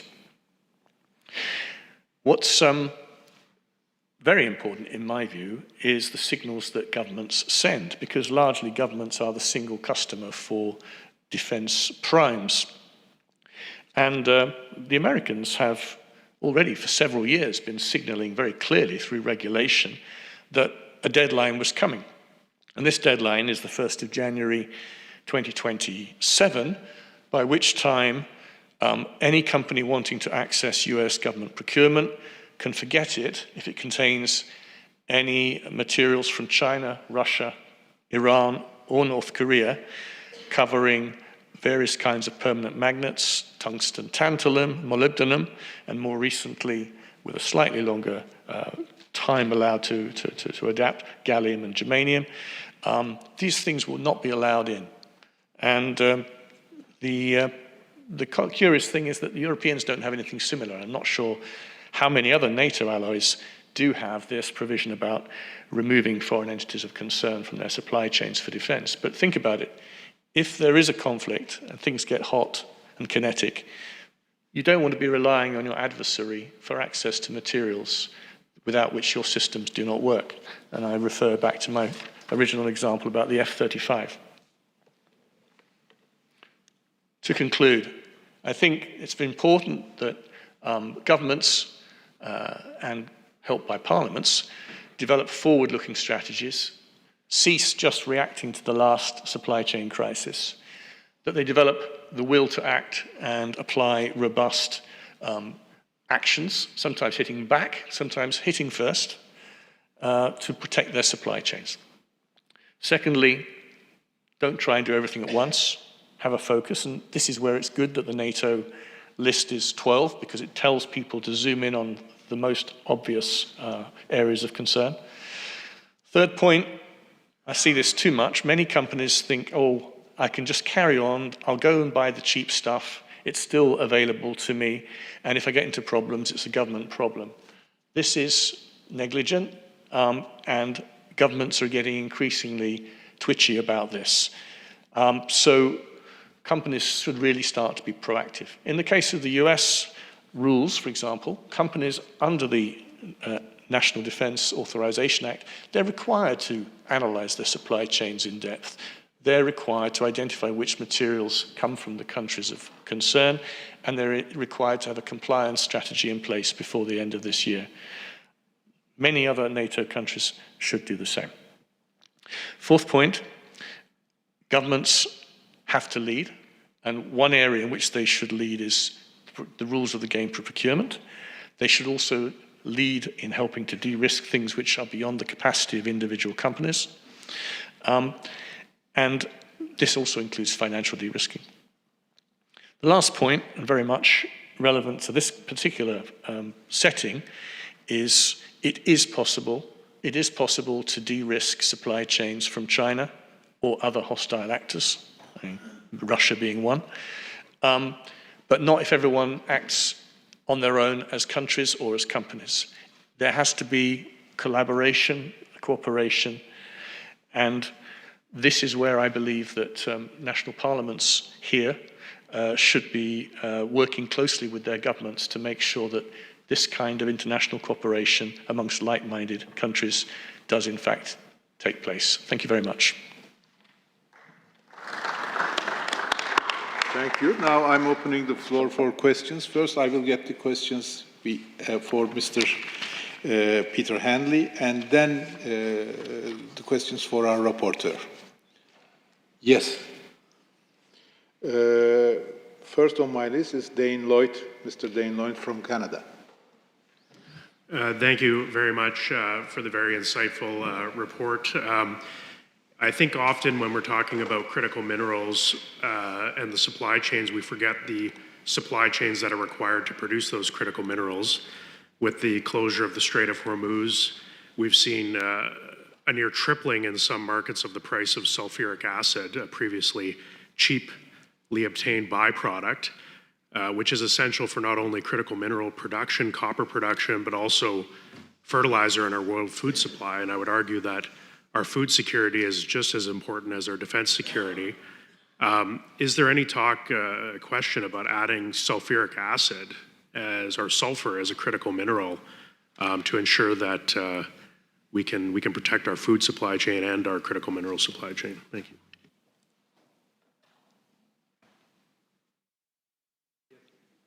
Yes, very interesting, because in fact in the last few days the European Commission has announced its intention to really treat food security and fertilizer availability and fertilizer stockpiling as a high priority. Yes, I think you can look at the Strait of Hormuz dispute as a classic example of asymmetry between actors with massive amounts of munitions and others who control the geography. It's not just the sulfuric acid, which has now been banned by China as an export. They're keeping it to themselves. It's really affecting producers of copper and cobalt in Africa. Indonesia has had to largely curtail its production for the same reason. But there's also helium 25% of the global supply of helium usually comes out of the Gulf, and that's stopped as well. Not to mention the destruction by the Iranians of a huge modern aluminium facility in the United Arab Emirates, which will take 3 to 5 years to replace, and which in fact has driven China, which is dependent on a degree of imports of aluminium, to decide to instruct its car manufacturers to replace aluminium with magnesium, which they do control. So there's all sorts of ramifications of countries weaponizing control of narrow straits, and these narrow straits supply in at least 10 different parts of the world. So yes, going back to the previous discussion, there was a point about tension between guns and butter. There's definitely here a tension between the materials that can either go into defense and security applications or feeding the world's population. Thank you. Now, Baroness Kingsmill from UK.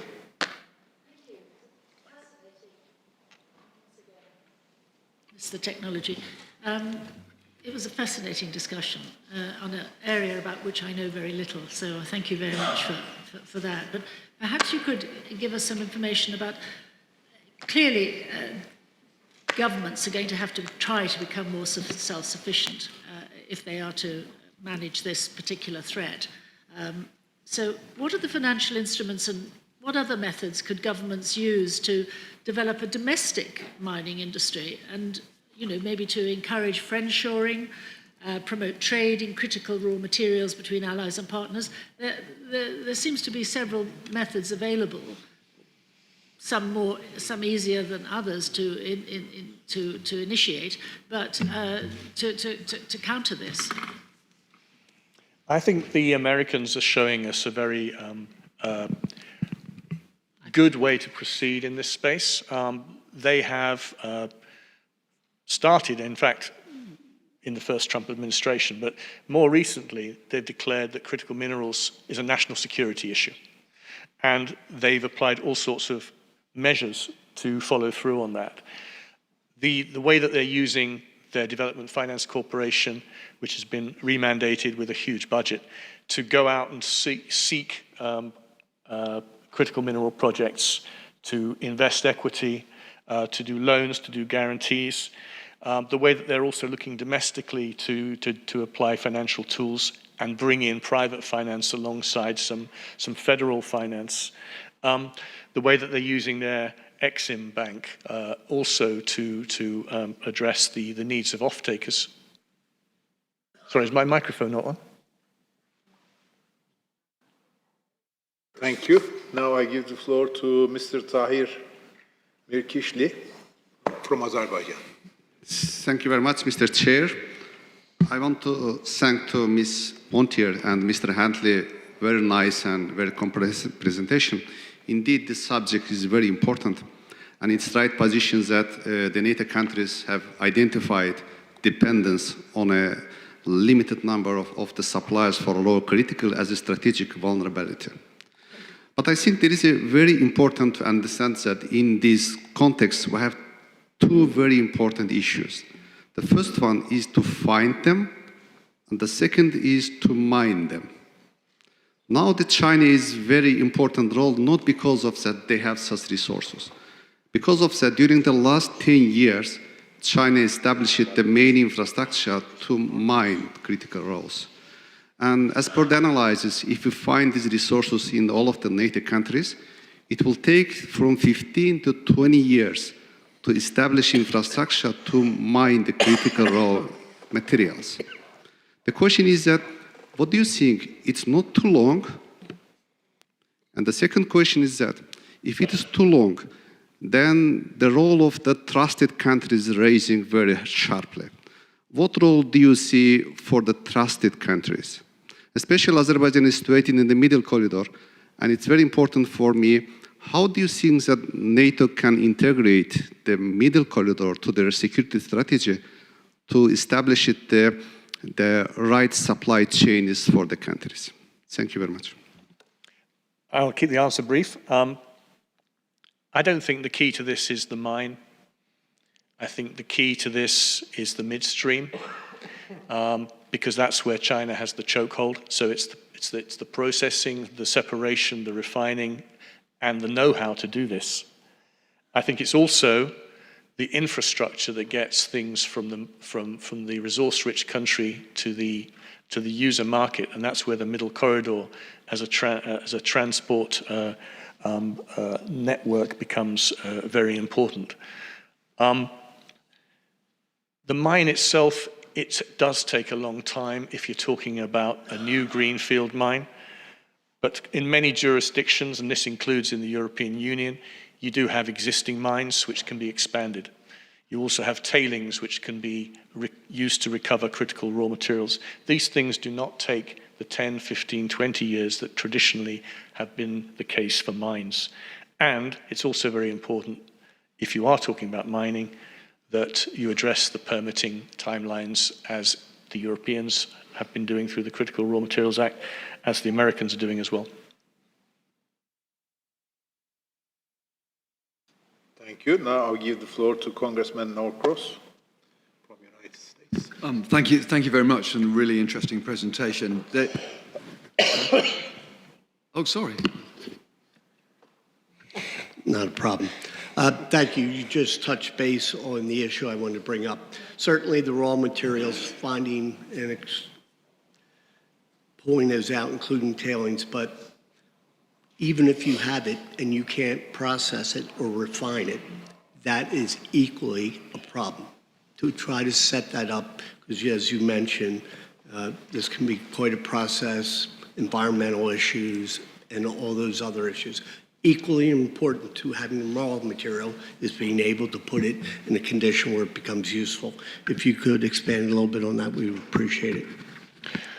Yeah, the problem with so many initiatives that have been taken to de-risk supply is everyone's looking at a single point in the value chain, like we need a mine or we need a refinery. No, actually what you need is an integrated value chain that goes from the feedstock to the end user through the manufacturing.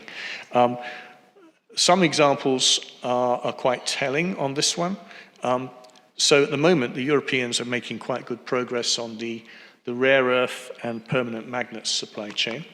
In some cases, working closely with American companies. In America, actually, you've got fewer smelters and refiners than we do in Europe. So the challenge is you have to spend huge amounts of capex to build stuff from scratch. The Korea Zinc investment is a good example of this. Whereas the challenge in Europe is to keep the things alive, threatened by closure because of overcapacity and subsidization by the Chinese of their steel, aluminium, and other industries. I think a key thing, and the Payne Institute's also pointed this out, the best place to start is when you've got existing facilities, ask them to do more. Ask them to do more side streams, maybe with a bit of government funding to do it. That's the quickest way to get results. Thank you. Now I give the floor to Lord Fox from UK. I apologise, Congressman, for my early start. My deafness is getting the better of me. It's mentioned in a number of times, and also in paragraph 18 of the report, which is essentially the predatory pricing system that the Chinese have operated on almost every manufacturing stream across the globe, which is why they've been able to concentrate so much of the world's manufacturing there. And we need to find a way past that, one way or another. You mentioned the need for companies to de-risk their supply chain and said it was negligent if they didn't. But legally speaking, it isn't generally viewed as negligent in most of our jurisdictions. And whereas shareholder value is being upheld as an issue, I think we have to start to conflate things like shareholder value with the ability to de-risk the supply chain in the first place. That's a view, but coming back, you didn't mention recycling and making use of the resources we've got. And I have a minor obsession around the wastage of critical products into trivial objects. Where I live, helium balloons with diode lights inside are being sold at practically nothing, And you look, and then they let go, and they go. And you look at the resources that are being leached through that and through vapes and other things. So I wonder if there's a role around that. And finally, what about workarounds? In other words, is sufficient resource going into finding new ways of doing things that don't necessarily rely so heavily on some of these products? And indeed, is there sufficient resource going into finding better, more efficient, less environmentally impactful ways of processing this equipment, this product? So on the first point, China is very smart at using prices to make you buy something you'd be stupid not to buy. But that's the way they create the dependency. And once they've got a monopoly position, they can raise the prices or lower them as they choose. Governments and companies in NATO countries should start to realize that that is not the true real cost of the material, right? It's totally excluding the security risk, the resilience threat that's embedded. It's what we were saying before in the economics section, the cost of inaction versus the cost of the investment cost of doing something about it. So the current discussions about price floors, border tariff measures to try and create a market amongst like-minded is a very important discussion that's taking place this year. G7 is going to be looking at it. The Americans are looking at it through the Forge initiative. We'll see where it goes.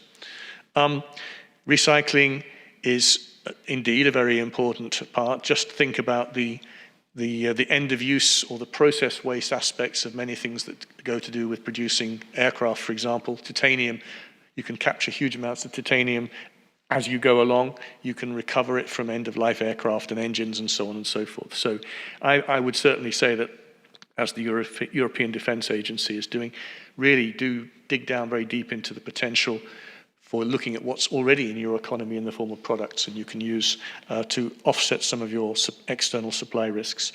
And indeed, finding other ways to do things is definitely a way to go.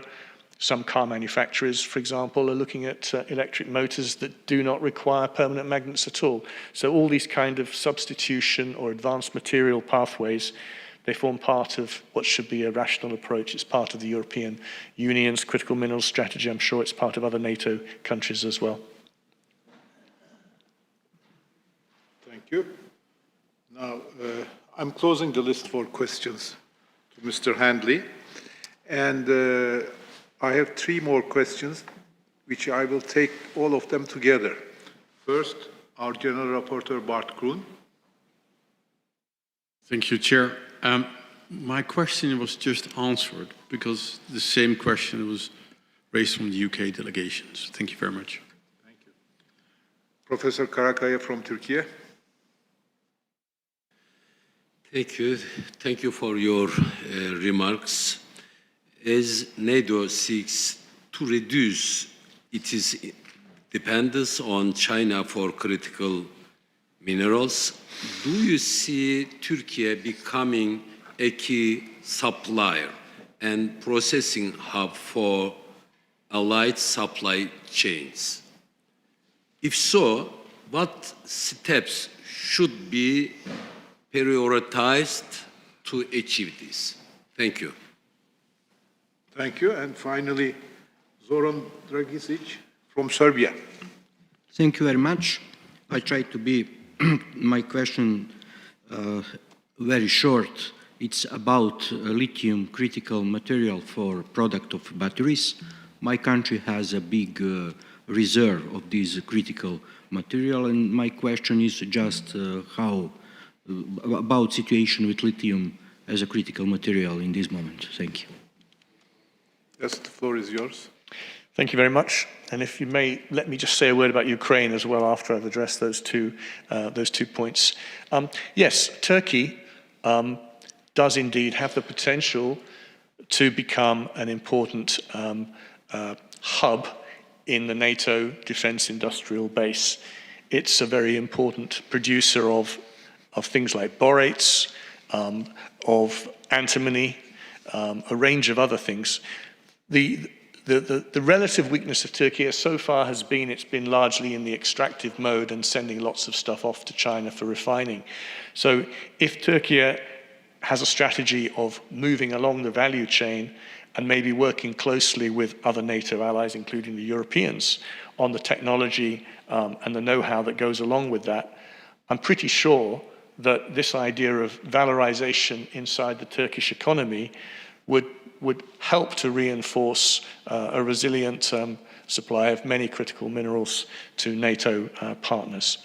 As far as Serbia is concerned, Serbia sits on important amounts of copper, lithium, borates, and is busy developing its own value chain approach towards battery and car manufacture. I read just the other day that a deal has been done with the Chinese to produce humanoid robots in Serbia. It's also a partner of the European Union. Not always the easiest relationship, I have to say, but as far as the lithium is concerned, there was at least one big project that was defined as a European strategic project. We have to see how that does evolve in the future. On Ukraine, I've been working quite closely with the Ukrainian authorities on the potential that Ukraine has as a supplier of defense-related materials to its partners in North America and in Europe, things like uranium, things like titanium, lithium, high-grade iron ore. These are all things where Ukraine could develop these as part of its reconstruction plans. And if you think back historically, of course, Ukraine had a complete titanium value chain producing very advanced aircraft for the Soviet Union. So all the know-how is there, many of the facilities are there, and it would make absolute sense for NATO allies to work with Ukraine to help rebuild its capabilities in many of these critical raw material value chains. Thank you very much. Well, thank you very much, Mr. Handy, for this excellent session. And now I'm opening the floor for questions for Ms. Pontier. Do you have any questions? No, so I'm giving the floor to you if you want to wrap up anything.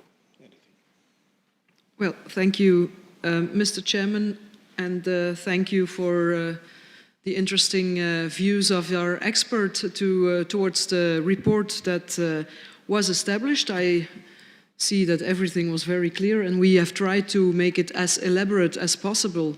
I think the highlights were defined in the conclusions of our report. But anyway, if there are, in between this period, between now and the final report in Berlin, which will be presented then, I think that we can look upon every suggestion that can be made or amendments that can be made to possibly strengthen the report where necessary. So I look forward to your comments and suggestions on that part. And I think we can leave it here, Mr. Chairman. Thank you so much. Thank you. The report will continue to be developed and revised, as you have mentioned, ahead of its adoption at the annual session in Berlin this November. Ladies and gentlemen, I will now give the floor to the chairpersons of the subcommittees to present their respective activities. We'll begin with the Subcommittee on Transatlantic Economic Relations. Chairperson Baroness Kingsmill will present a review of this year's activities. Baroness, the floor is yours.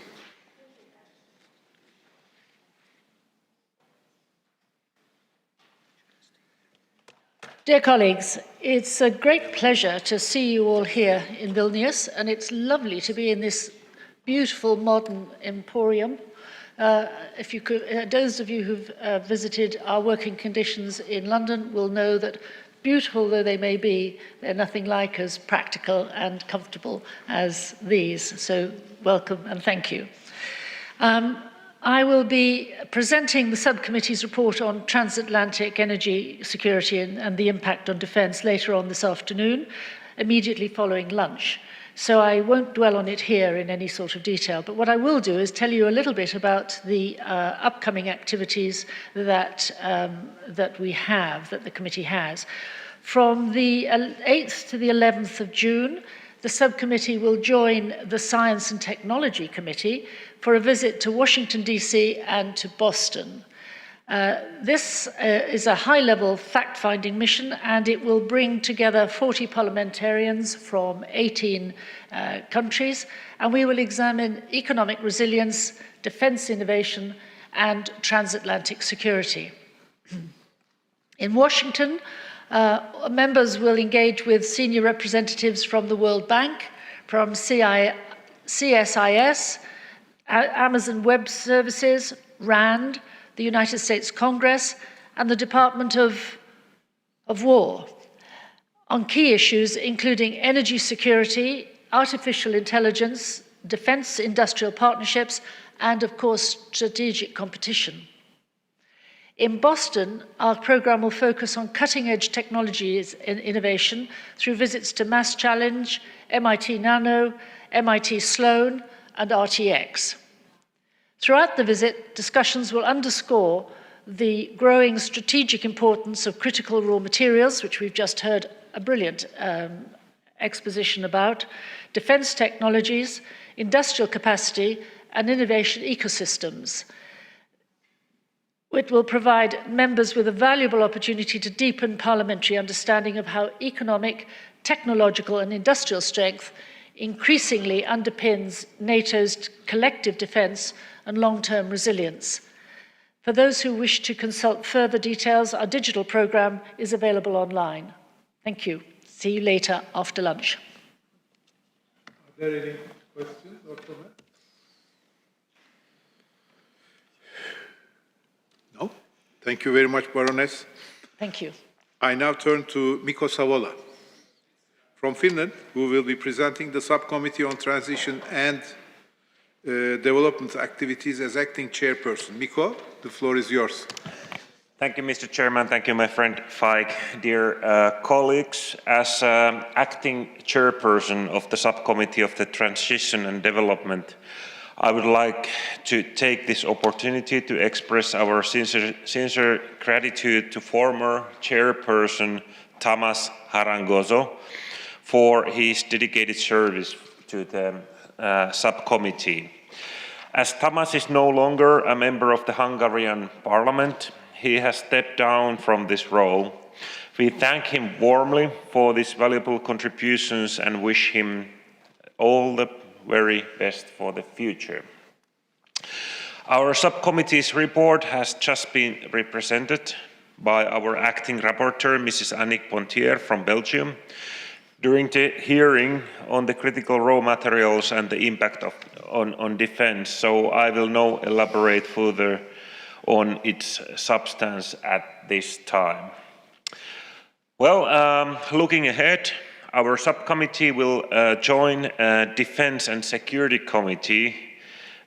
subcommittee on the transatlantic defense and the security cooperation for a visit to Romania from 28th to 30 September. I'd like to thank the Romanian delegation for the willingness to host us in September. The Secretariat will, of course, keep members fully informed as planning process. Many thanks for your attention. Thank you. Are there any questions or comments? Well, many thanks to Baroness Kingsmill and Mikko Savola for presenting the plans of our subcommittee. I will now briefly update you on the activities of the main committee.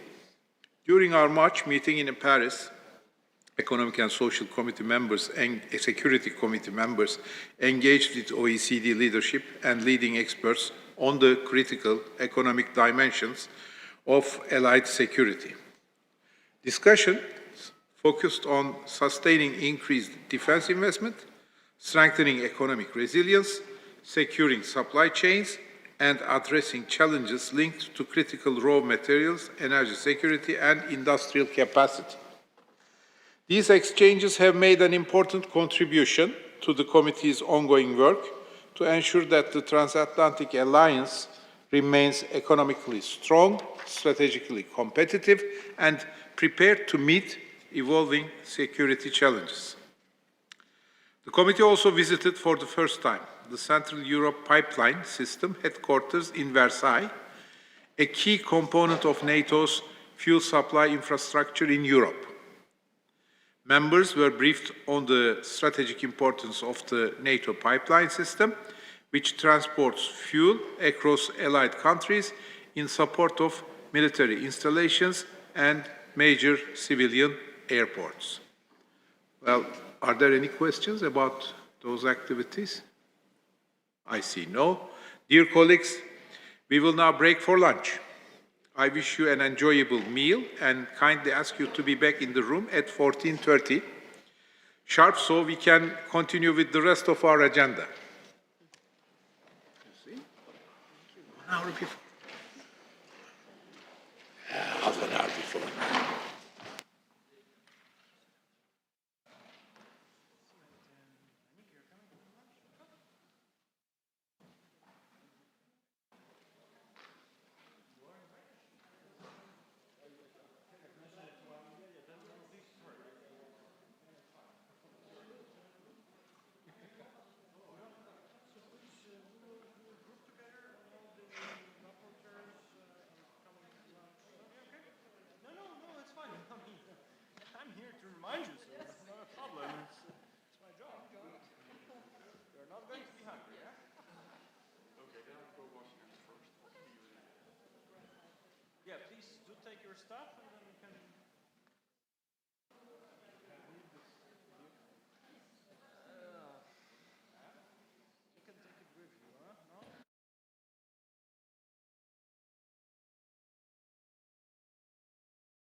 Okay, Julian, this is Alex.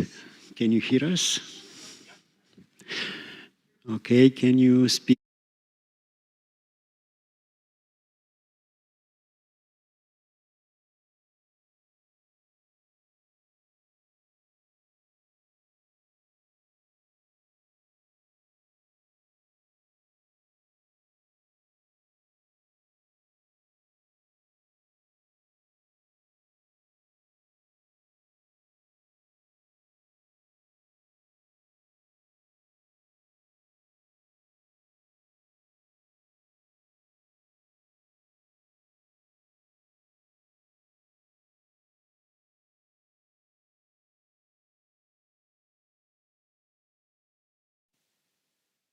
So,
Ladies and gentlemen, colleagues, welcome back. I hope you all had an enjoyable lunch. It's now my pleasure to move to our third and final hearing on transatlantic energy security and impact on defense. Our Esther rapporteur, Congressman Neil Patrick Dunn of the United States, is unfortunately unable to join us today. Baroness Dennis Kingsmill of the United Kingdom will kindly present the outline of this year's report on his behalf. This will be followed by a briefing from Mr. Julian Vikerovich, co-chair of NATO's Operational Energy Committee. Mr.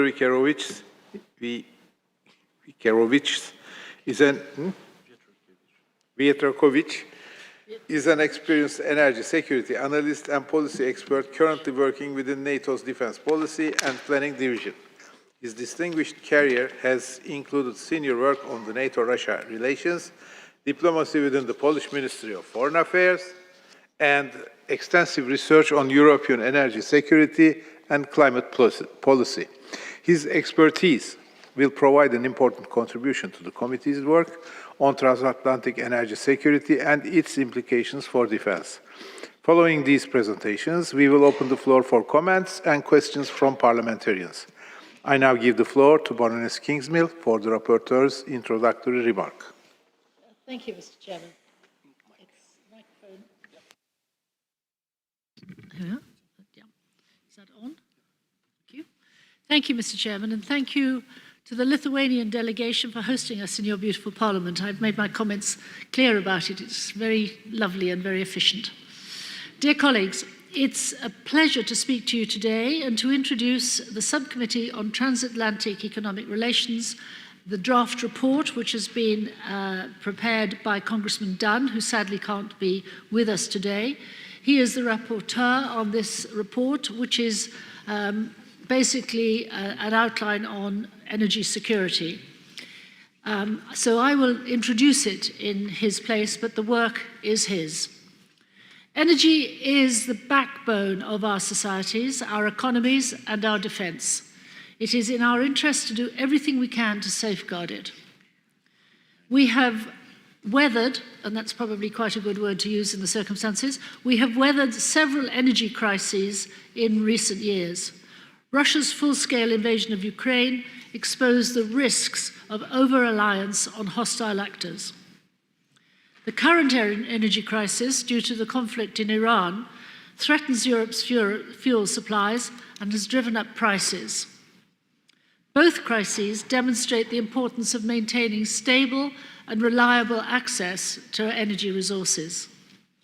Our Lithuanian hosts have provided a prime example of energy resilience in 2022. Lithuania became one of the first countries in the EU to fully halt imports from Russia. And more allies have worked to diversify their energy sources and to reduce their dependence on Russia. At the same time, the US is now the largest supplier of liquefied natural gas and petroleum to the EU. Norway is also an important energy partner as Europe's largest supplier of natural gas. Of course, NATO plays an important role in energy security. The NATO pipeline system is operated in 12 countries. It includes the Central Europe pipeline system that is used for both military and civilian purposes, providing fuel for civilian airports, refineries, seaports, and military airfields. Some members of the Economics and Security Committee had a chance to visit the Central Europe Pipeline System headquarters earlier this year. NATO's deterrence and defense posture depends on a timely and secure supply of energy to Allied armed forces. Allies should continue to work through NATO and with their national energy authorities to strengthen collective energy security and resilience. Allies should work to expand connectivity and storage capacity and enhance fuel infrastructure along military transport corridors. Particularly, the NATO pipeline system should be expanded to include those allies who have joined NATO since 1999. Due to recent innovations on the battlefield, electricity has become an increasingly important element of operational energy. It is used for autonomous systems, robotic equipment, and artificial intelligence systems. However, liquid fuels continue to play a key role as well. Large amounts are needed to sustain large-scale operations, particularly for air power. Innovations in energy technology can also provide opportunities to enhance capabilities at a tactical level. Improving energy efficiency can enhance tactical capabilities by increasing the range, payloads, and speed of weapon systems.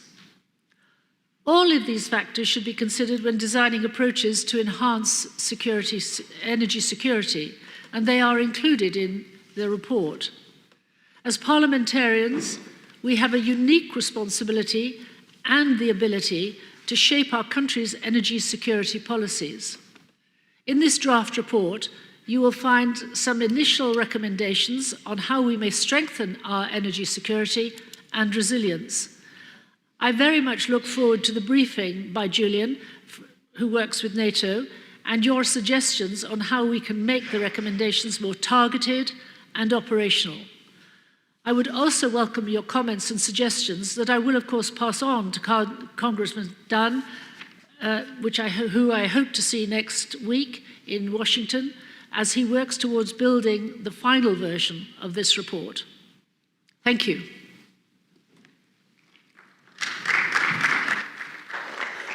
Thank you very much, Baroness.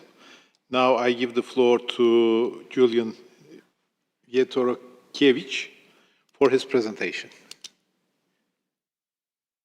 Thank you very much, Mr. Chair, and my sincere apologies for not being with you physically in Vilnius. I'm simply recovering from a physical injury which prevents me from traveling.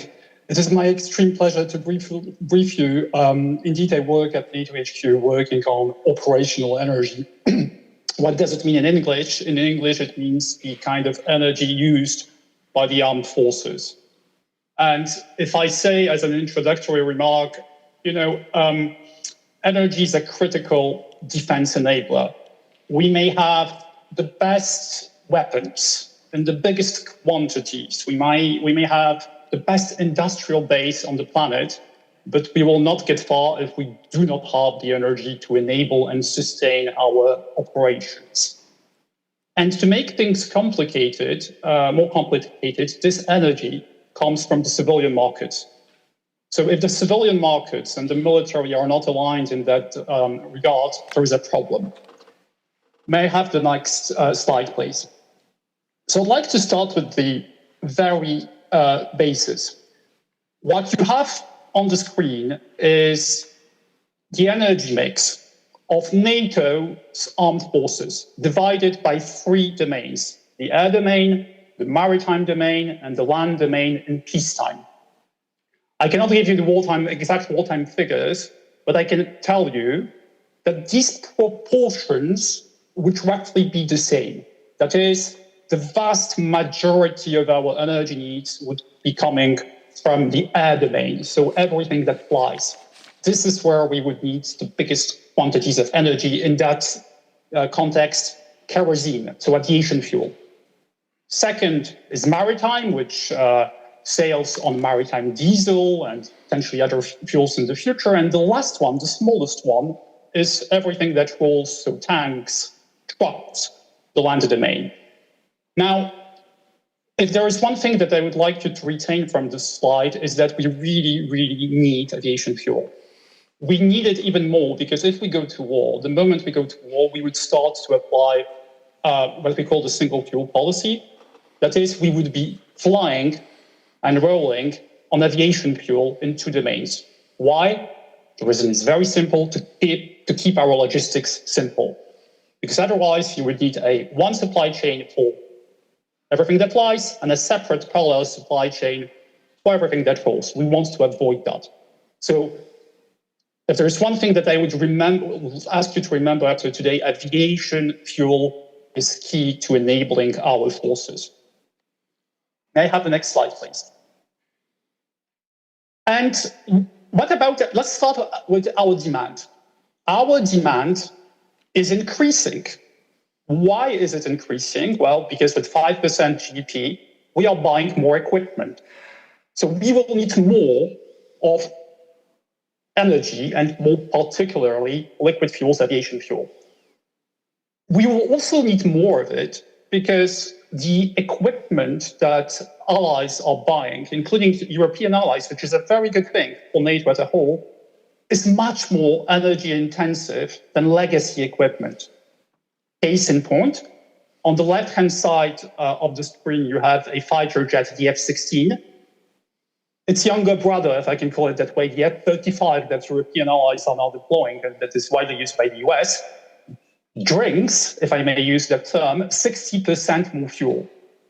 So again, we buy more equipment that is substantially more energy intensive. Why is it more energy intensive? Because it has more electronics that needs to be powered up, bigger engines, bigger payloads, they're more lethal. And the trend that you see on that example is exactly the same in all domains. A modern tank needs more fuel than an old tank. A modern warship needs more fuel and energy than an older warship. So we need more fuel, we need more energy. May I have the next slide, please?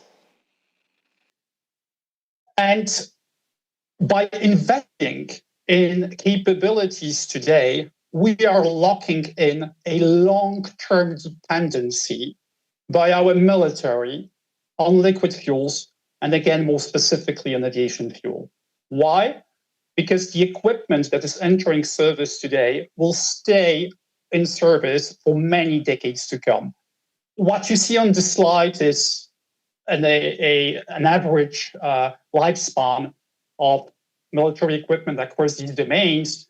So if you take, again, let's stick to our fighter jet, it will stay in service for the next 50 years.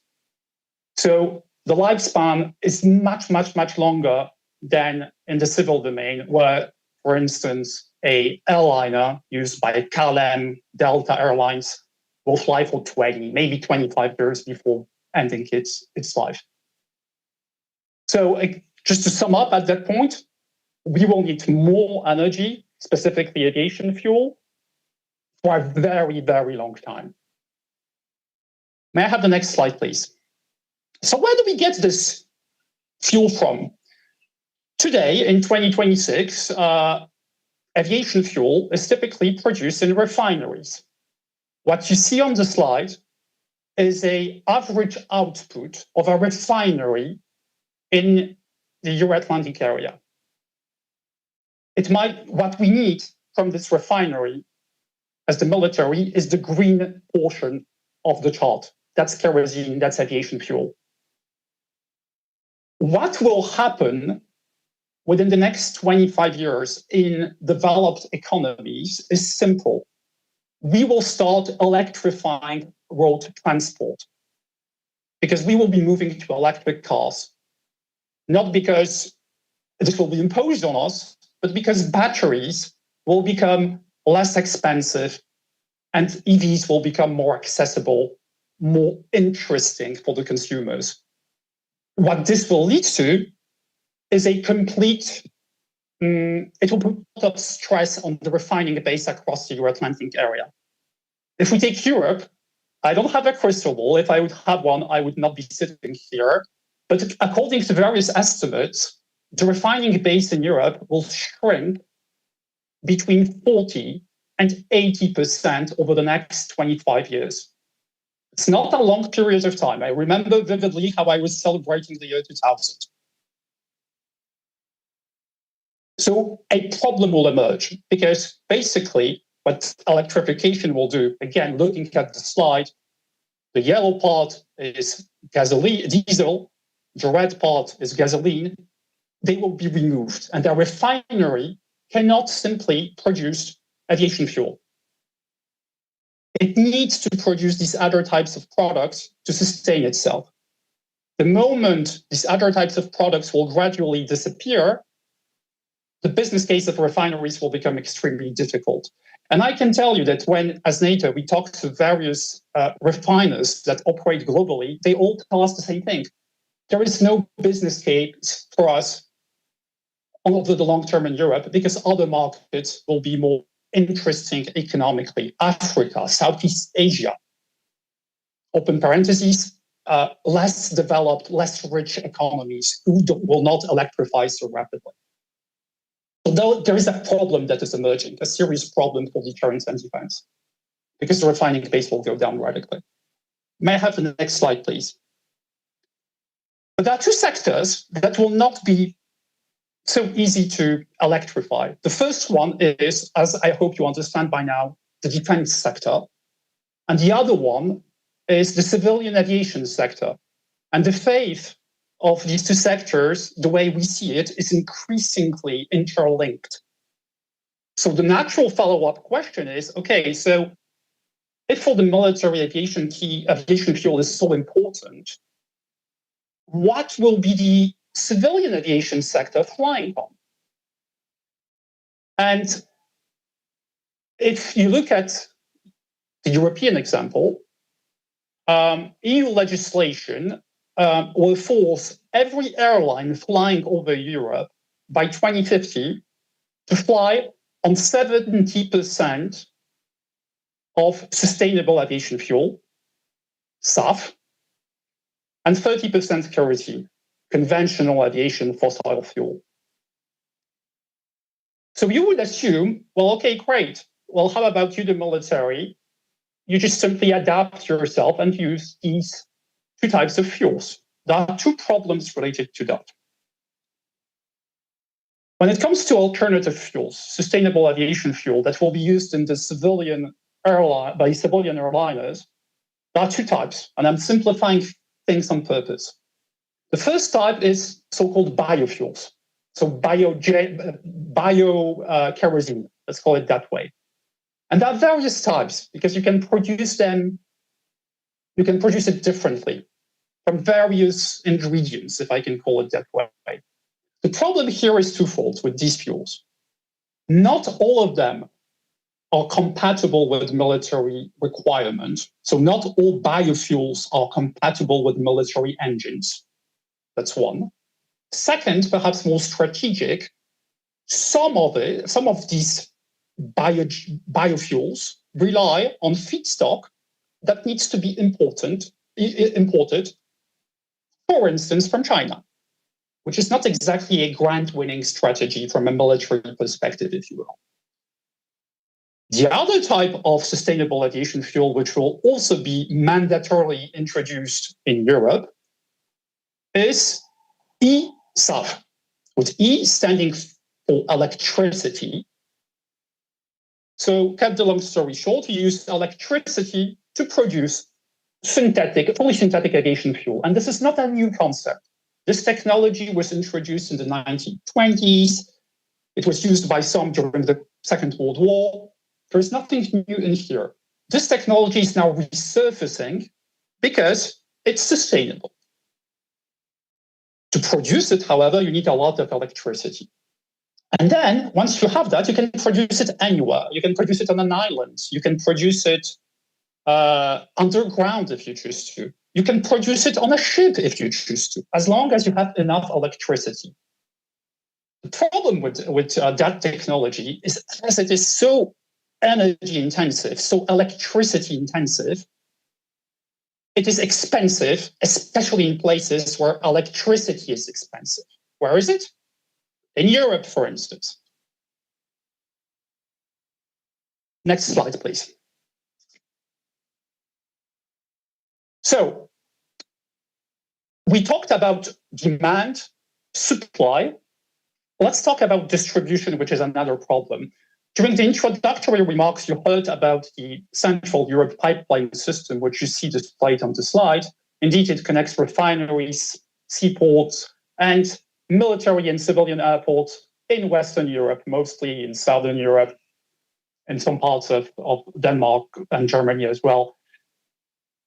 But what's important, what you also need to understand are two things. First of all, this is a highway to transport huge quantities of aviation fuel, pipelines. The moment basically fuel aviation fuel is introduced in one part of the system, it can be instantaneously collected somewhere else. So pipelines offer you a huge operational advantage. The second operational advantage is, if hypothetically you bump a segment, that segment can be repaired basically overnight. Very resilient by design. And third, I mentioned just before sustainable aviation fuel and new fuel types that will be coming in the civilian domain. This infrastructure, so fuel pipelines, is fully compatible with these fuels. To give you one example, in 2025, the European Union said that every airliner taking off from Europe needs to fly on 2% of sustainable aviation fuel. In 2025, the Central Europe pipeline system that you see on the left-hand side of the screen transported 14% of SAF blends, so 7 times above the EU target. What I'm trying to tell you here is that, as counterintuitive as it sounds, fuel infrastructure is compatible with the objectives of the energy transition. Because it's not the engine that pollutes, it's the fuel that you put in. But if the fuel is sustainable, you have no pollution. The alternative, if you have no pipeline, is rail and road trucks, which you see on the right, which is, for instance, used to a very large degree in Ukraine. We can come back to this in the Q&A if we have time. May I have the next slide, please? So I've told you that you can produce, in 2025, fuel made of electricity. Let's look at China for 1 second in that context. In 2026, according to forecasts, China will introduce 400 gigawatts of new power generation, coal, nuclear, renewables. What does it mean? It means that it will build the equivalent of one Germany and one Spain in terms of all the power generation facilities that are present in these two countries combined. It will add that power generation capacity. China is building what I started calling an electrostate. You surely heard of petrostates, Saudi Arabia, Russia, other countries, but China is emerging as the first electrostate on this globe. Why is it important? As I've told you, to produce synthetic kerosene, fully synthetic, made of electricity, you need abundant and cheap electricity. Well, guess what? China will have that. In March 2025, China announced its 5-year plan, which basically indicates where China wants to go in the next 5 years. And when you read between the lines, the message is very simple. They say in it, and it's a public document, imports constitute a vulnerability. I open a parenthesis. China at present is the biggest importer of oil globally. Close the parentheses. We need to get rid of these vulnerabilities. Therefore, we need to electrify. Again, 400 gigawatts being deployed until the end of this year. And what you will also read in that plan, we will use that electricity to produce new fuels. So in essence, the Chinese are telling us that they will produce new synthetic fuels made of electricity, not because they care about climate change, but because they see it as a strategic tool to limit their dependency and to enable, they will never tell you that, the military in wartime. Because if there is one thing that constrained them severely for the past decades, is that import dependency on oil. They want to get rid of that import dependency. I've told you that these fuels are very expensive to produce. Therefore, if you look at it from a purely commercial perspective, if you would tell me, hey, Julian, this is a huge amount of money, build me a factory producing synthetic fuels, I will tell you, great, I will open it in Chile or in China or in US Texas. Why? Because there is cheap electricity there. Why? Because you have a lot of sun and wind at the same time. So you have non-stop access of very cheap electricity, which you can convert into fuel. The last thing we need to do is to build a reliance on synthetic fuels in the aviation domain on China, as we did for Russia for gas in the past, for China on solar panels for electricity, because it's one thing to be dependent on Russian molecules for your heating. It's one thing to be dependent on a Chinese photovoltaic panel for your electricity. It's a completely different thing to be dependent on your civilian aviation sector for fuel coming from China, because then, in a wartime context, we know how energy flows need to be weaponized. Yes, it will not be economically viable. Subsidies could be contemplated. But again, we need to look at this from a wider perspective, because as I tried to explain, the needs of the military and of the civilian sector are increasingly divergent. And this delta will keep on forming over time. Next slide, please. So the recommendations, because the chair asked me to point into them. First of all, we need to swap a whole of government approach spelled with an H into a whole of government approach spelled with a W. What do I mean by that? Unfortunately, we have evidence that in a lot of allied countries, defense establishments and energy ministries, they don't work with each other. What I'm trying to say is that people who do energy policies in capitals have no clue about the energy needs of the military. We are trying to fix that for NATO. We are also trying to fix that by having a very robust dialogue with our counterparts at the European Union, but this is something that needs to be adopted in every single allied country. What is also needed is to allow investments in fuel infrastructure. As I've told you, fuel infrastructure is fully compatible with the objectives of the energy transition. But however, in some cases of some countries, it is legally prohibited to invest in fuel infrastructure because in the past, fuel infrastructure was associated with fossil fuels. But as I'm trying to explain to you now, fuels will be changing from being fossil into being biofuels and synthetic fuel. So that needs to be fixed ASAP. When it comes to economics, invest in alternative drop-in fuels and sustainable aviation fuels that are compatible with military equipment. Because again, not all of them are. And yes, as I've told you, it might not be viable economically, it might not be commercially interesting, but these investments are needed to enable and sustain our defenses. And use your legislative toolbox to your trade policy, for instance, to block the imports of these fuels from countries that, for instance, I could say, I'm not here to give you concrete recommendations, but you could say, enable Russia's war of aggression or subsidize the production of these fuels and innovate. Try to bring down the costs and try to create new production pathways for synthetic or biofuels compatible with military equipment. And finally, on partners, a very close cooperation with the EU is absolutely necessary in that regard, but also with our Asia-Pacific partners for batteries, mostly, that I did not have time to cover in my presentation. I can come back to that for the Q&A if you want. And work with Ukraine, but with a caveat.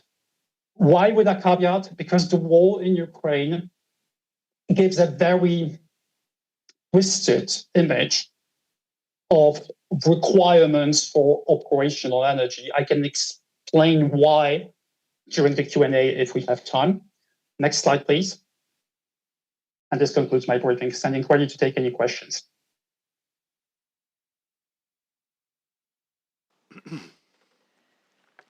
Thank you, Julian.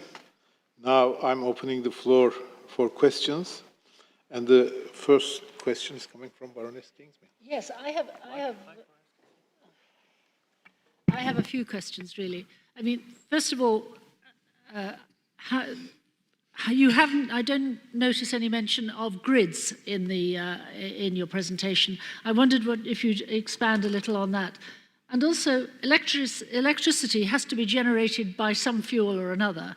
Doesn't just come out of the air. So again, perhaps you could expand a little on the relationship between fuel and grids distribution. The fuel itself is important, the refinement of the fuel, but then it has to, if it's going to be turned into electricity, it needs to be distributed. So we need a little more on that if you can manage. And secondly, new methods of new fuel sources, for example, hydrogen, if you could comment on that. And finally, from me anyway, could you elaborate a little bit more on the energy needs of the armed forces of Ukraine? So that's a sort of portmanteau question from me, but those are the issues that were stimulated by your fascinating presentation and report. Thank you. Julian, the floor is yours. Thank you, ma'am, and thank you for the very good questions. Let me start perhaps with the very end. Look, when it comes to Ukraine, I've told you that in peacetime, the vast majority of our requirements, NATO requirements for energy, for fuel, is aviation fuel. In the case of Ukraine, it's completely different.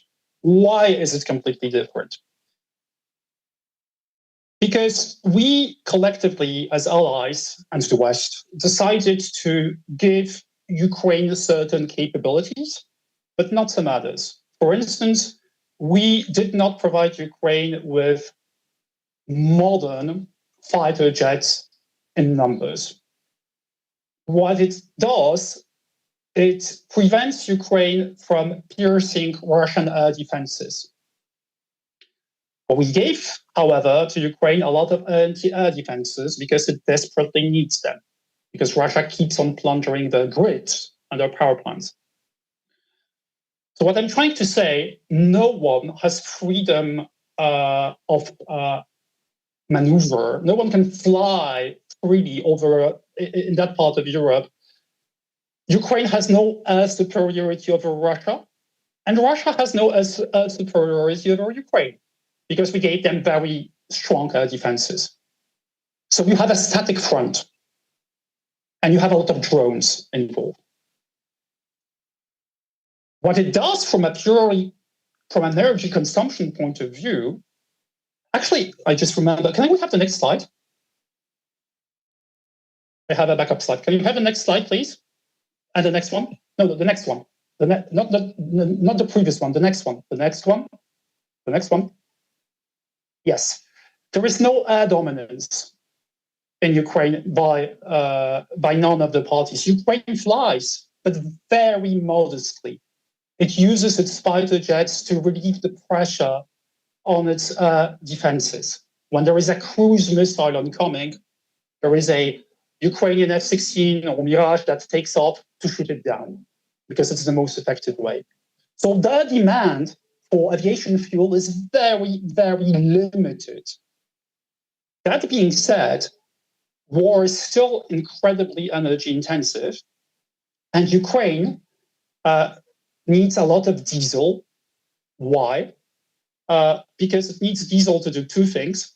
A, sustain heavy equipment, but B, and here comes the interesting part, to power up diesel generators. Why diesel generators? To produce electricity, because as you said, ma'am, electricity and fuel does not come from nowhere. And once it has electricity from these diesel generators, it can power up its UAVs, or its communication devices, or its robotic systems. So actually, they are electrified, but the root source of that electricity is diesel. So I told you that the demand of Ukraine for energy in the operational context is limited. That being said, Ukraine, as mentioned during the opening remarks much like other countries, allied countries in Eastern Europe, has no robust fuel infrastructure, no fuel pipelines. So how does it do energy logistics? It employs road tankers. Before the war, you had 1,500 fuel trucks in Ukraine. Today, in 2026, despite a very limited demand, you have 10,000 fuel trucks in Ukraine. So 10 times, 10 times. They went from 1,500 to 10,000. That's the scale that is required by a country that, again, does not use air power. So imagine us fighting a war in Europe. Try to imagine the number of trucks that we would need. I could tell you it would be way beyond 10,000 if we will have no fuel infrastructure spread all over Western and Eastern Europe. One last thing in the context of Ukraine. Let's use the French army as an example. The French army is currently doubling up its fleet of fuel trucks, going from 200 to 400. The assumption is that in wartime, like Ukraine, we would grab our hands on fuel trucks coming from the civilian market. But my question is one, and I have no answer to that question, unfortunately. If we have no fuel infrastructure that will be robust enough, and when we will electrify world transport, who will use fuel trucks in our economies? Where will we get them from? I do not know. On the other fuel types, ma'am, you mentioned hydrogen. Hydrogen is not a fuel that will be used by the military. Why is that? First of all, it's explosive. Second of all, it requires a lot of space. So our planes would need to be huge, or our drones would need to be huge. It would make no sense from a military point of view. So this is not a fuel for us. However, when I've told you that synthetic fuels could offer operational advantages, synthetic fuels, one of the products required for that process is hydrogen, which you also produce from electricity. So this is why I simplified it, but hydrogen will be used as a product, can be used as a product to produce fully synthetic aviation fuel. And on the grids and electricity, you're absolutely right. We need robust grids to be able to sustain, be it conventional refineries, be it biorefineries producing biofuels, and especially synthetic refineries producing synthetic fuels. Because the easiest way, frankly, to disrupt the service of a refinery is by cutting off its power supply. That's the easiest way you can do it. You can bomb it, sure, but these things are actually resilient. This is why when Russia attacks refineries in Ukraine, Ukraine attacks refineries in Russia, Russians are able to repair them all the time. But the easiest way to knock out the production of fuel in a conventional refinery is simply by depriving the refinery from electricity. So we will need more robust grids. Lastly, you've mentioned about the type of electricity that can be used to produce fuel. Let me give you one very concrete example. There are some allies who are contemplating the idea of putting small modular reactors on ships to then produce fuel on sea, purely synthetic maritime fuel. Why? Because then it will allow their vessels to stay on sea in missions for longer periods of times without the need of, going back to a harbor to collect fuel, because basically this will enable longer operational ranges. Or actually, some other allies are potentially thinking about building small scale fuel production sites, also in a very resilient manner, for instance, by burying them underground. It's also possible. It's much more expensive, but it's possible. So I'm hoping that I did not miss anything, but if I did, please tell me.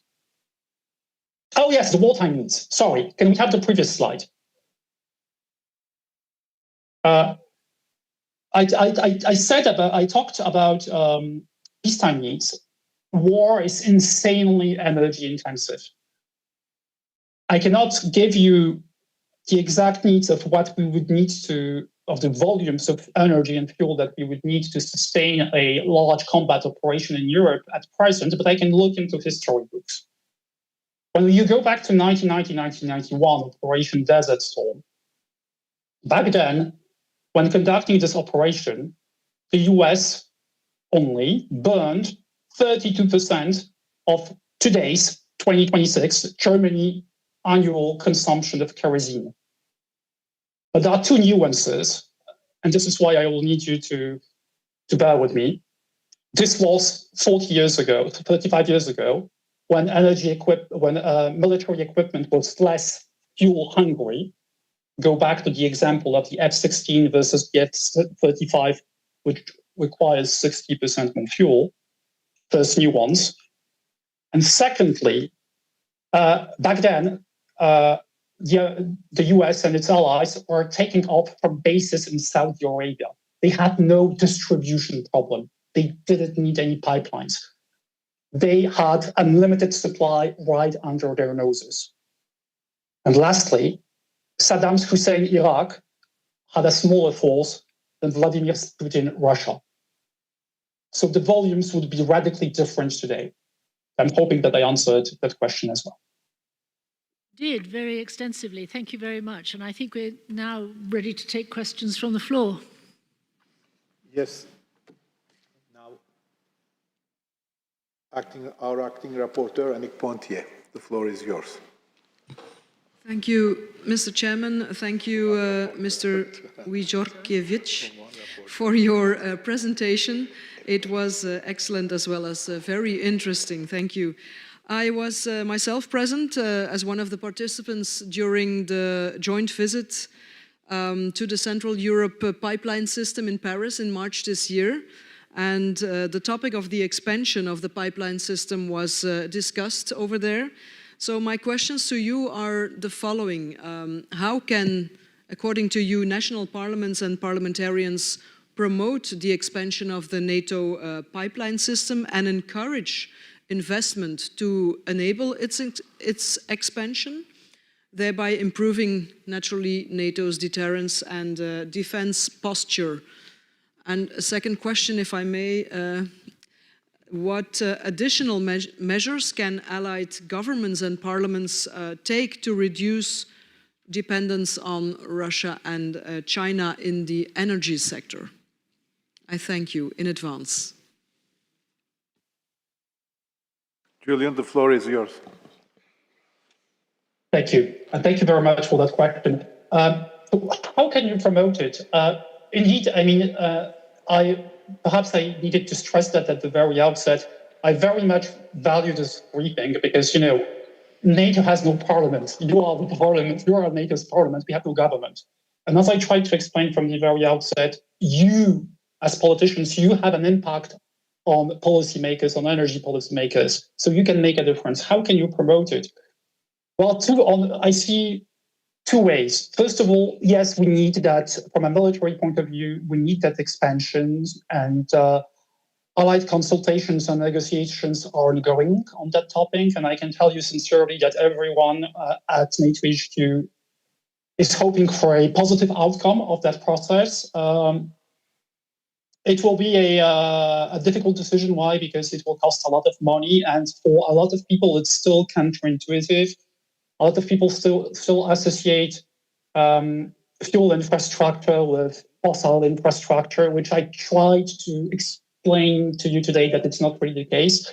So my strong recommendation would be to try to impact that mindset in your national capitals and basically try to educate your colleagues working, for instance, on the energy dossiers by telling them that fuel infrastructure can actually mean green infrastructure if this is something that some of you are concerned. But critically, you need to explain to them that the refining base in Europe will shrink. And for us, it is a major problem. I told you that it will shrink by between 40 and 80%. And again, I don't have a crystal ball, but I can tell you that if we would go to war today, we would need a lot of what already exists. And that's as cryptic as I can get over online. But we would need a lot of what's out there. And we will move from, again, 100% down to 40 or minus 80 in the radical scenario. So in that sense, it's pure elemental logic. If you produce less, then you need more interconnection points between what will be left to be able to ship it where you will need it, but also to import it from across the ocean from our American allies if we will end up in a wartime situation to be able, again, to enable our defenses. How can you promote it? I think I've told you, I would certainly encourage those of you who are EU members to try to open up potentially the financing of the usage of EU funds to finance that kind of infrastructure. Why? Because we as NATO, we will collect military airports, military bases, but you need to sustain that infrastructure in peacetime. You need to keep it maintained, otherwise it will degrade. And there are two ways of doing that. There are two schools. The first one is spending every year some money to sustain an infrastructure that sits empty and waits for war. That's one way to do it. The other way to do it is to apply the model used by the Central Europe pipeline system, that is, deliver fuel to civilian airports in peacetime, get revenues to sustain what you have. And CEPS, by applying that model, is able to sustain itself in 85%, which is a very pragmatic and efficient model, which I would definitely encourage. On reducing dependencies. Look, I work for NATO, but I'm Polish. I can tell you, I'm much more concerned about China than Russia in that context. Because even if let's take the most sharp example, gas. Yes, Russia weaponized gas against us, but as the chair said in the introduction, we weathered that storm. If China decides to weaponize the production of batteries against us, we're in trouble. And if you buy a battery on the civilian markets, if you buy a battery for your military equipment, it will be made in China today because we don't have that capability as allies. We lost that industrial capability. We allowed China to establish itself as a juggernaut when it comes to battery production. And let me be crystal clear, it makes much more sense to produce it in China. Why? Because you are not constrained by any kind of policies, because you can rely on slave labor, call a spade a spade. You can use dumping. So even if overnight today we would take a decision to get rid of imports of Chinese green technologies, well, there is no one to fill the gap. I mean, there is Asia-Pacific countries, Korea, Japan to be more specific, companies like LG or Panasonic produce batteries. But beyond that, the situation is very gloomy, be it in Europe and in the US. We really need to start rebuilding that capacity, even if it makes no sense economically, because we need it militarily. I did not talk much about electricity and batteries because I was told to be short.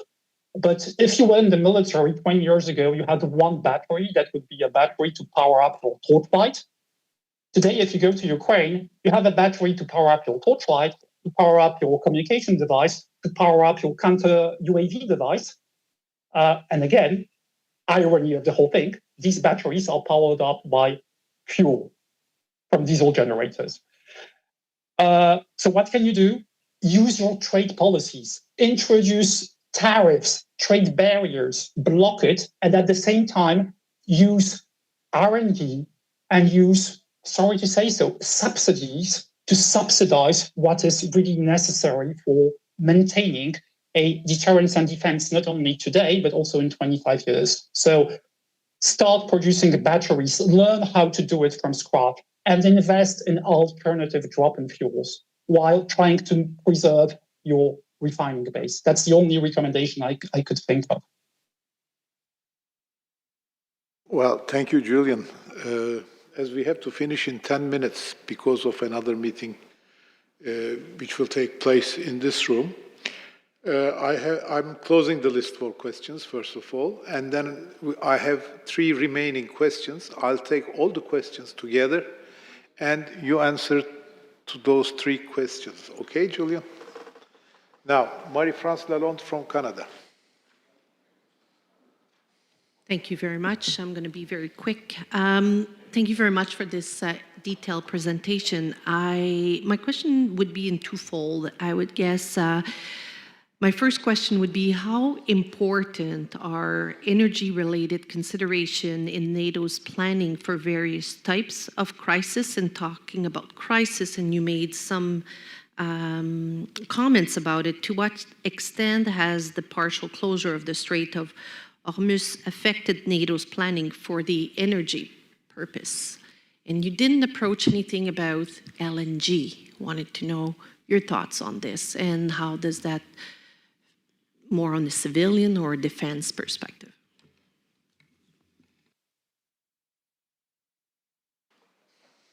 Okay.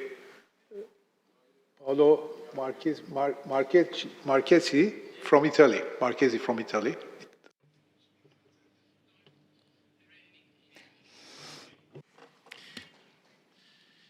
Thanks for the relation. About new types of electricity generation that are required, the adoption of innovative drop-in fuels, synthetic or biomass, also requires investment in cutting-edge energy technologies. Which allied countries are developing these capabilities? With what funding? Could we share them? And has NATO initiated any related projects?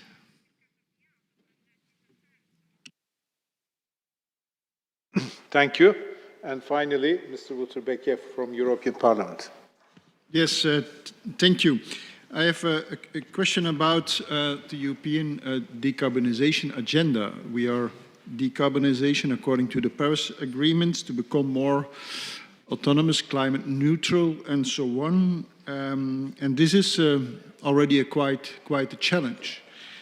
But with your analysis, namely ramping up defense capacities, military resources, capabilities, we are facing increasing demands, also on the fuel side, also on the carbon side.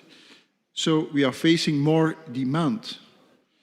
My question is, what is your advice about this? How to tackle this? Thank you. Thank you. Well, Julian, we have only 3 minutes. If you can wrap up all the answers in 3 minutes, I'll be very glad. I'll be very telegraphic. LNG, from a military point of view, not an issue, purely civilian, so there is no impact by what's happening in the Strait of Hormuz. On the Strait of Hormuz, one point that I would like to make, actually, during the preparations of the American deployment in the Gulf region, the NATO pipeline system was used to deliver aviation fuel that was used by American forces during Operation Epic Fury. In other words, NATO infrastructure enabled that operation. There are no effects on the needs of the military, which is good news. On the second question, which allied countries are leading when it comes to the adoption of alternative drop-in fuels? I would not say countries, I would say more companies, because we are democracies, we have companies, and there are European producers. I mean, for instance, when it comes to biofuels, the Italian Eni is very advanced when it comes to modernizing refineries in Italy to be able to produce biofuels. In Germany, you have companies. We have a company that opened up the first synthetic fuel plant in Europe in the fall of 2025. Fun fact, but important, the defense company Rheinmetall is owns share of that company called Ineratech. But you also have these companies in the US. You also have these companies in Finland, Sweden, Denmark. And by the way, one of our European allies is considering and using 1.5 of GDP to open up a synthetic fuel plant to power up its military needs in peacetime by producing synthetic fuels. So by investing 1.5% of its GDP into producing a factory producing synthetic fuels. What are we doing as NATO to promote these things? Again, we have no government. We can talk, and we do, to our colleagues at the Commission and the Parliament, and I welcome the question by my EU colleague. But we also have defense accelerators, Diana and the NATO Innovation Fund, and energy in the enablement context is part of their priorities. So we try to curve down the costs of this fuel. Last but not least, the question by the EU colleague, how to manage that increasing demand. The answer is very simple. I could tell you, keep the targets that you have when it comes to the consumption of alternative drop-in fuels in the civilian domain, but couple them with mandatory production targets of fuels that are compatible with military equipment, and certainly do not allow the creation of an import dependency over a country that could weaponize these future fuels against us. And I think I named it already during my presentation. I hope this was telegraphic, Chairman. Thank you, Julian, for this excellent presentation and Q&A session. Now I give the floor to our Acting Rapporteur, Baroness Kingsmill, for final remarks. That was a fascinating discussion, which we could have taken much further if we'd had the time. Thank you so much for a really interesting subject. I have no serious final remarks, except that I've just recently given a prize to a young 9-year-old who discovered a way of charging his mother's mobile phone by his rodent in his wheel. He put a little rat in the wheel went round and round, and that produced sufficient electricity to charge his mother's mobile phone. However, I think it might be quite difficult to scale that up. So nevertheless, I leave you with that thought because it is a complex subject. I thought it might be nice to have Thank you, Baroness Kingsmill. a light ending. Thank you. Thank you. Before we close, does anyone wish to raise any additional issues? No? Yes? I have some comments to the report. Thank you, Mr. Chairman, dear colleagues and dear Baroness. First of all, I would like to thank you for this draft report outline on transatlantic energy security. The report rightly highlights that energy once again become an attractive instrument of geo-economic coercion. I particularly welcome the emphasis on the NATO pipeline system and the need to protect critical undersea infrastructure from kinetic, hybrid, and cyber attacks. However, I believe we can further strengthen the report by underlining a few crucial dimensions. First, while the report comprehensively addresses the importance of the Baltic Sea and the eastern flank, NATO must maintain its 360-degree approach. The security of energy infrastructure, drilling operations, and sea lines of communication in the Black Sea and Eastern Mediterranean is equally vital for the Euro-Atlantic area. Second, achieving true energy resilience requires the diversification of energy supplies and the development of secure energy corridors through deeper cooperation with our partners beyond the Southern Gas Corridor. We must strategically engage with the Middle East, the Caucasus, and Central Asia as the key transit and hub country, connecting these resource-rich regions to Europe. Turkey plays a central role in decoupling the alliance from single-source dependencies. We must ensure that allies continue to invest in and seamlessly protect the southern supply routes without any intra-alliance barriers. Third, regarding the recommendation to expand the NATO pipeline system to the eastern flank, we support this initiative. However, as one of the 12 countries that the MPS currently runs through, we must also prioritize the modernization and capacity building of existing pipeline network to ensure end-to-end resilience. Fourth, the report should address the climate change and energy security link. As climate change alters our operational environments and extreme weather events threaten critical infrastructure, our transition and sustainable energy must not create new supply chain vulnerabilities for our armed force. Finally, protecting our energy logistics and infrastructure from all asymmetric threats, including terrorism and sabotage, requires absolute allied solidarity. Our energy security is indivisible, and our defensive posture must reflect that reality across all flanks. Thank you. Thank you, Ms. Aksal from Turkey. This concludes the meeting of the Economics and Security Committee. I would like to extend my gratitude to the Lithuanian delegation again for organizing this spring session, and to all the highly competent parliamentary staff for their invaluable efforts. Thank you, members, for your active and constructive participation in our discussions today, and a special thanks to our speakers and rapporteurs for the outstanding quality of their contributions. Lord Speller has an AOB. Thank you, Chair. Could I just raise an issue of any other business before we move on?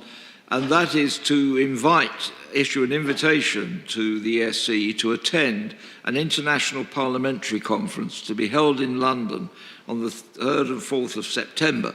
It's going to be hosted by the House of Commons Business and Trade Committee on the absolutely pressing subject of economic security. Further details will be provided to the Secretariat. Thank you, Lord Speller. On behalf of all participants, I would also like to thank our interpreters who have done a fantastic job facilitating our communication throughout the day. A big thank you as well to our outgoing director, Dominik Jankowski, our committee coordinator, Karen Walker-Lowe, our committee researcher, Tanner Kimpel, and all their colleagues at the International Secretariat who have worked hard behind the scenes to ensure the smooth running of this meeting. Our next meeting will be held in Berlin during the annual session from 21 to 23 November. Thank you once again, and I look forward to seeing you all soon.